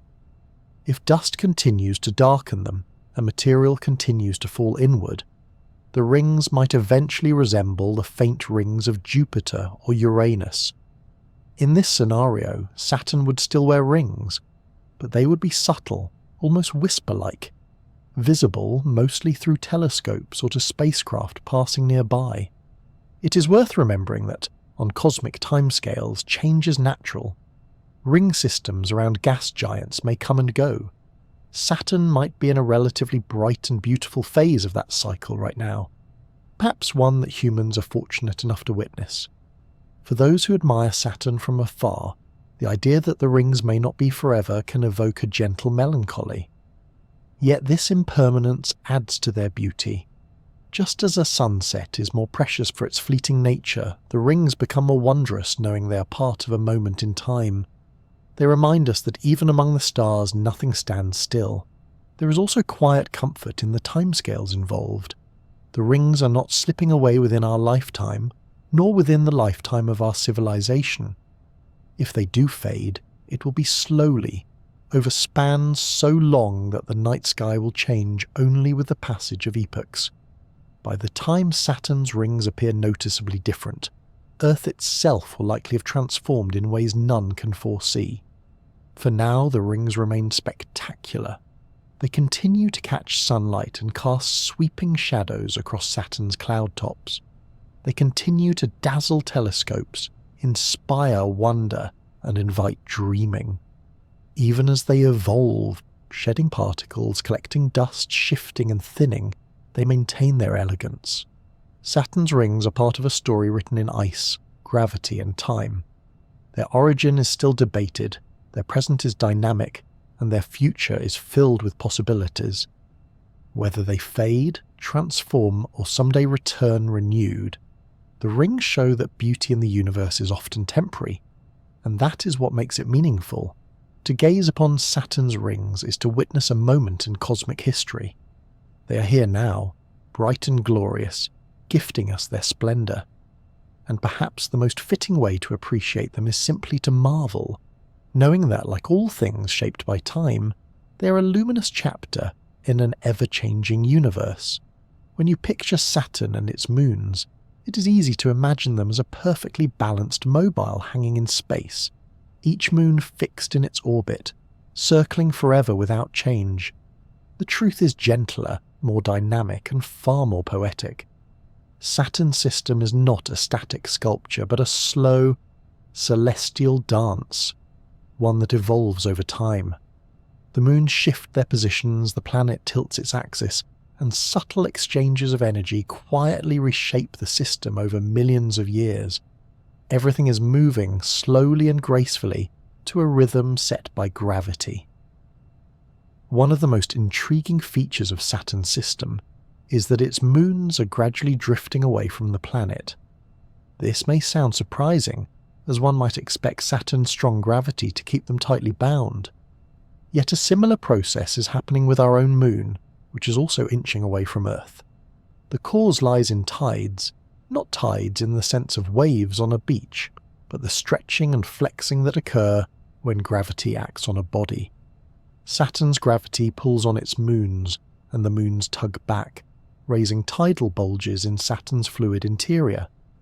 These bulges do not line up perfectly with the moon's, because Saturn rotates much faster than the moon's orbit. Saturn spins once in about 10.5 hours, while its moons take days to circle the planet. This mismatch causes the tidal bulges to lag slightly behind. That tiny offset works like a gravitational nudge, transferring energy from Saturn's rotation into the Moon's orbits. The result is subtle but persistent. The moons slowly spiral outward.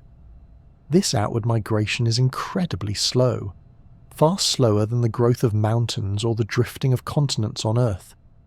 But over millions of years, it adds up. A moon that once orbited closer to Saturn may now sit noticeably farther away. This drift has shaped the history of the Saturn system. Moons that are neighbours today may not have been near each other in the distant past, and some moons that interact now in gravitational rhythms may have only recently fallen into step. This slow movement of moons plays a key role in another remarkable process: tidal heating. As moons shift position, gravitational forces tug at them unevenly, flexing their interiors. This gentle kneading can generate heat, especially in moons with icy shells and hidden oceans. It is this process that helps keep worlds like Enceladus warm beneath the ice. Though Saturn's system looks cold and quiet, there is warmth hidden within some of its moons, warmth created not by sunlight, but by the rhythm of orbits and tides. Tidal heating is an elegant example of how energy flows through the system, shaping environments in ways that are not immediately visible.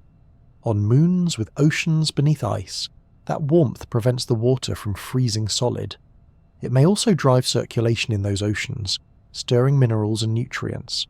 In this way, the slow outward drift of moons does more than change their orbits. It may help create and sustain environments where interesting chemistry takes place. The same story of subtle forces applies to Saturn's own tilt. Saturn's axis is tilted by roughly 26 to 27 degrees, giving the planet seasons, just as Earth experiences seasons due to its tilt. The cause of Saturn's tilt has long been a topic of gentle curiosity. One idea suggests that Saturn's tilt may have been influenced by a gravitational resonance in the past, a prolonged alignment with the orbit of Neptune. For a time, the two planets may have shared a rhythm, with tilt changes accumulating until Saturn tipped into its present angle. Later, a change in Saturn's moon system may have broken that resonance, leaving Saturn with its current lean, as though the planet had paused mid-dance. Some scientists propose that the outward migration of Saturn's moons played a role in this story.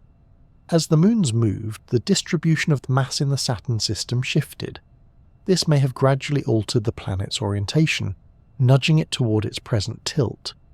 In this view, the tilt is not a relic of a dramatic event, but the outcome of a slow, graceful evolution, a balancing act influenced by the motions of moons and the subtle pull of distant planets.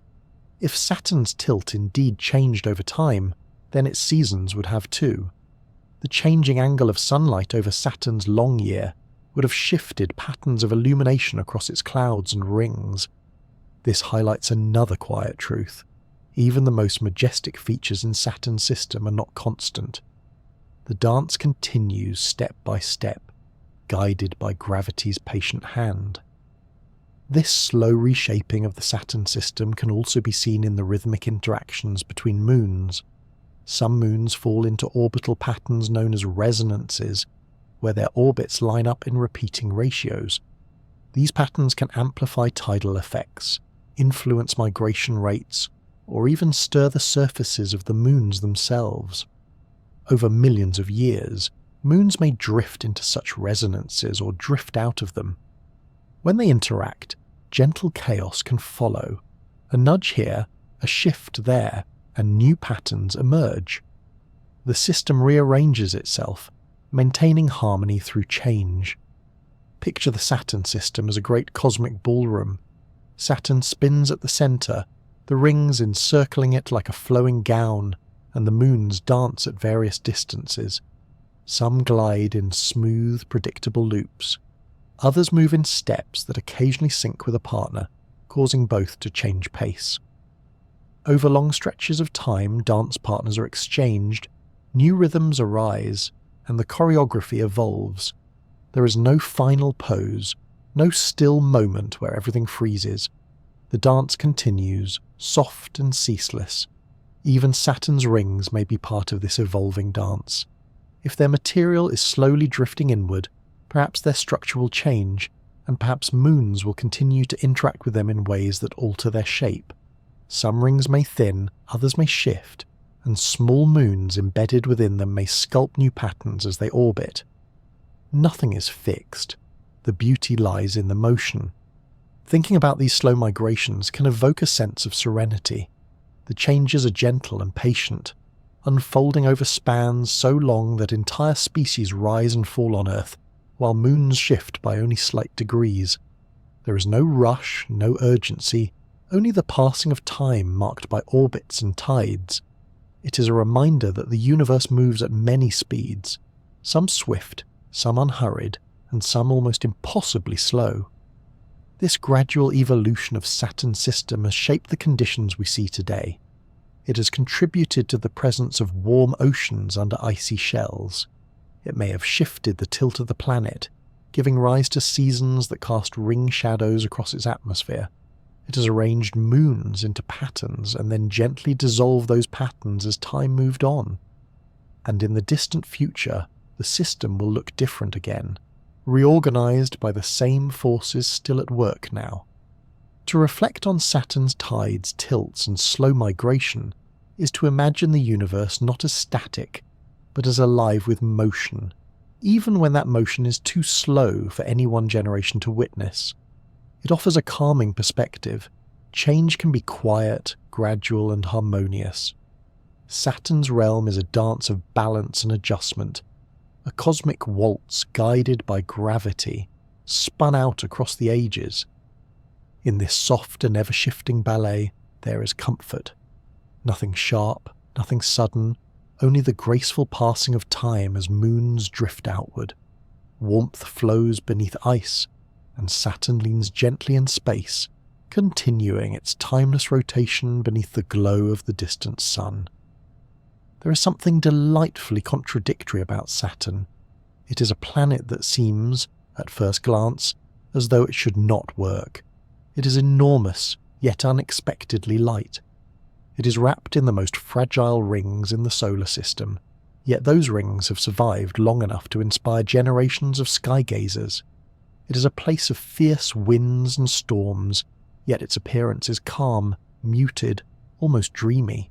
It hosts moons of ice that hide oceans warmed by the pull of gravity, and a moon so cold that methane flows like water.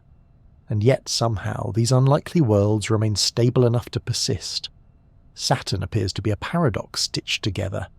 Everything about it seems to whisper that it should not quite hold together as neatly as it does. And yet, here it is, balanced, mesmerizing, and entirely real. For many people, the first surprising contradiction begins with Saturn's physical nature. How can a planet so large, so massive, be made of such light material? Saturn has a bulk that dwarfs Earth, but is composed mostly of hydrogen and helium, the universe's simplest, most delicate ingredients. In imagination, a giant should be dense and heavy, a towering mountain of rock or metal. But Saturn teaches a softer lesson. Size and weight are not the same.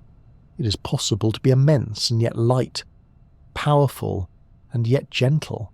Saturn's gravity is strong enough to command dozens of moons and sculpt a system of rings, yet the planet itself is airy and buoyant. It is a giant made of stardust's simplest breath. Then there are the rings, perhaps the most iconic paradox of all. From a distance they seem permanent, solid, and eternal, like a celestial emblem engraved around the planet. Many people have imagined them as ancient, unchanged since the birth of the solar system. Yet up close, the rings reveal themselves as impossibly thin, delicate, and constantly shifting. They are not a single smooth band, but a collection of countless ice fragments, dancing in coordinated motion. They glimmer as though carved from frozen light, but are only a whisper of material spread across a vast expanse. It almost feels as though the ring should fall apart, scatter, or disappear entirely. and in time, they will. But the beauty of their existence lies not in permanence, but in balance.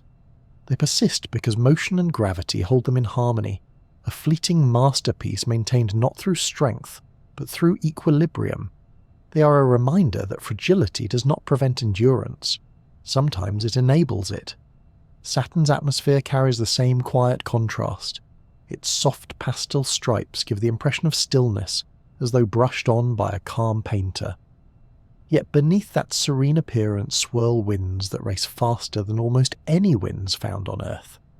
Storms the size of continents form, coil, and sometimes last for years. The famous hexagon at the pole, a six-sided jet stream that seems almost too precise to be natural, is a pattern shaped not by design, but by the laws of physics playing out in swirling gases. It looks almost artificial at first, as though drawn with a ruler, yet it emerges from nature alone. Here Saturn demonstrates that order can emerge from chaos and harmony can rise from turbulence. What we might first label as impossible becomes inevitable once understood. Even Saturn's moons contribute to this theme of contradiction. Titan offers lakes, rivers, and rain, but not of water. Instead, methane cycles through its skies and over its surface, creating familiar landscapes in an unfamiliar chemistry. Enceladus, a small and icy moon, should be frozen solid by its distance from the sun, and yet it harbours a global ocean of liquid water beneath its crust, kept warm by gentle gravitational flexing. Water escapes as shimmering plumes, creating a spectacle that defies our expectation of what an icy world should be. Elsewhere, moons take on shapes and conditions that seem imaginative, even whimsical. A moon coated half in darkness, half in light, a moon that tumbles unpredictably, a moon with a crater that makes it resemble a spacefaring fortress from fiction. The Saturn system feels like a showcase of cosmic creativity, as if the universe experimented freely here, and each outcome, no matter how unlikely, found a balance that allowed it to exist. Many of Saturn's features once puzzled scientists, not because they disobeyed the laws of nature, but because we had not yet learned to interpret them. Saturn seemed to break the rules of what a planet should be, until the rules themselves were understood more deeply. The planet did not need to change to make sense. Our understanding did. This is one of the most comforting truths Saturn offers. When something seems impossible, perhaps it is simply not yet understood. Science often begins with confusion, wonder, or disbelief. Saturn embodies that beautifully. It takes qualities that appear contradictory, lightness and strength, fragility and persistence, chaos and order, and shows that these can coexist without cancelling each other out. They are not opposing forces in Saturn, but complementary ones. The planet exists not in defiance of physics, but because of it. Every unlikely feature of Saturn becomes natural once the story of its formation, behaviour and evolution unfolds. This is not a world that cheated the rules of reality to exist. It is a world that expresses those rules in their most graceful form. If Saturn teaches anything, perhaps it is this. The universe is under no obligation to fit our first impressions. Beauty does not have to follow simplicity. Stability does not have to look rigid. And the improbable is not the same as the impossible. There is a softness to this realization, a reassurance that complexity can be harmonious. Saturn is not a puzzle that fails to add up, but a reminder that we must sometimes widen our minds before the pieces fit, and when they do, the picture becomes even more breathtaking. This planet also invites a gentle reflection on our own expectations. How often do we dismiss something simply because it appears contradictory? We may assume that strength must look a certain way, or that lasting things must be solid. Saturn shows another path. Strength can be quiet, and longevity can arise from balance rather than force. The rings, delicate as frost, have lasted through cosmic seasons by flowing with the laws of motion rather than resisting them. The moons, in shifting orbits, share energy and warmth in a slowly evolving dance. Saturn itself, light in composition yet mighty in presence, holds a system together with elegance rather than weight. Everything here is a lesson in equilibrium. Perhaps that is why Saturn resonates so deeply with those who observe it. To look at Saturn is to see something that feels magical, yet grounded in reality. It reassures us that the universe can be both logical and beautiful, not one or the other. Saturn is proof that the cosmos is not just a place of cold equations, but of artistry shaped by physics. As this journey through Saturn settles in your thoughts, allow a quiet appreciation for the planet's contradictions. They are not flaws or curiosities to be solved, but part of what makes the world so captivating. Saturn shouldn't exist if we limit our imaginations to what seems straightforward, and yet it does, gloriously. It exists because the universe allows complexity, because nature is capable of incredibly delicate solutions, because balance, once found, can produce something astonishing. In the end, Saturn is a reminder that wonder often lives just beyond the boundary of what we think we understand. If the universe can create something so improbable yet harmonious, then perhaps life too can hold more beauty, mystery, and possibility than we expect. Saturn encourages us to stay curious, to remain open to being amazed, and to embrace the idea that what seems impossible today may become obvious tomorrow. For now, Saturn continues its slow journey around the Sun, wearing rings that shimmer like frozen poetry, surrounded by moons that carry their own little stories through the dark. It remains a quiet masterpiece of cosmic balance. And perhaps the most comforting truth is this: Saturn does not need to make sense at first glance to be real. It simply needs to be itself, a planet that shows how contradictions can coexist, and how the universe often saves its most beautiful designs for those willing to look a little closer.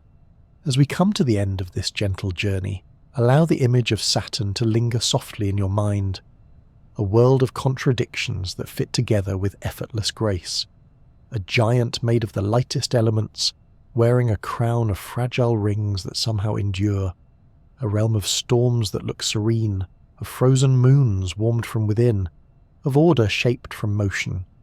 Saturn shows that nature does not choose between beauty and logic. It weaves them together. Thank you for drifting through this cosmic story, for letting your imagination wander across icy rings and moonlit skies, and for spending this quiet time exploring one of the universe's most poetic worlds. It has been a pleasure to share this space with you, a calm moment to reflect, to learn, and perhaps to see the night a little differently than before. If your eyes are growing heavy, feel free to let the thought of Saturn accompany you into sleep, a peaceful reminder that even in the vastness of space, harmony can emerge from complexity, and beauty can arise in the unlikeliest of places. And if you're still awake, gently curious, there are so many more cosmic wonders waiting to be explored, each with its own stories, mysteries, and calming night skies to drift through. For now, rest well, and let the universe hold its quiet watch over you. Good night, and whenever you're ready, another journey awaits among the stars.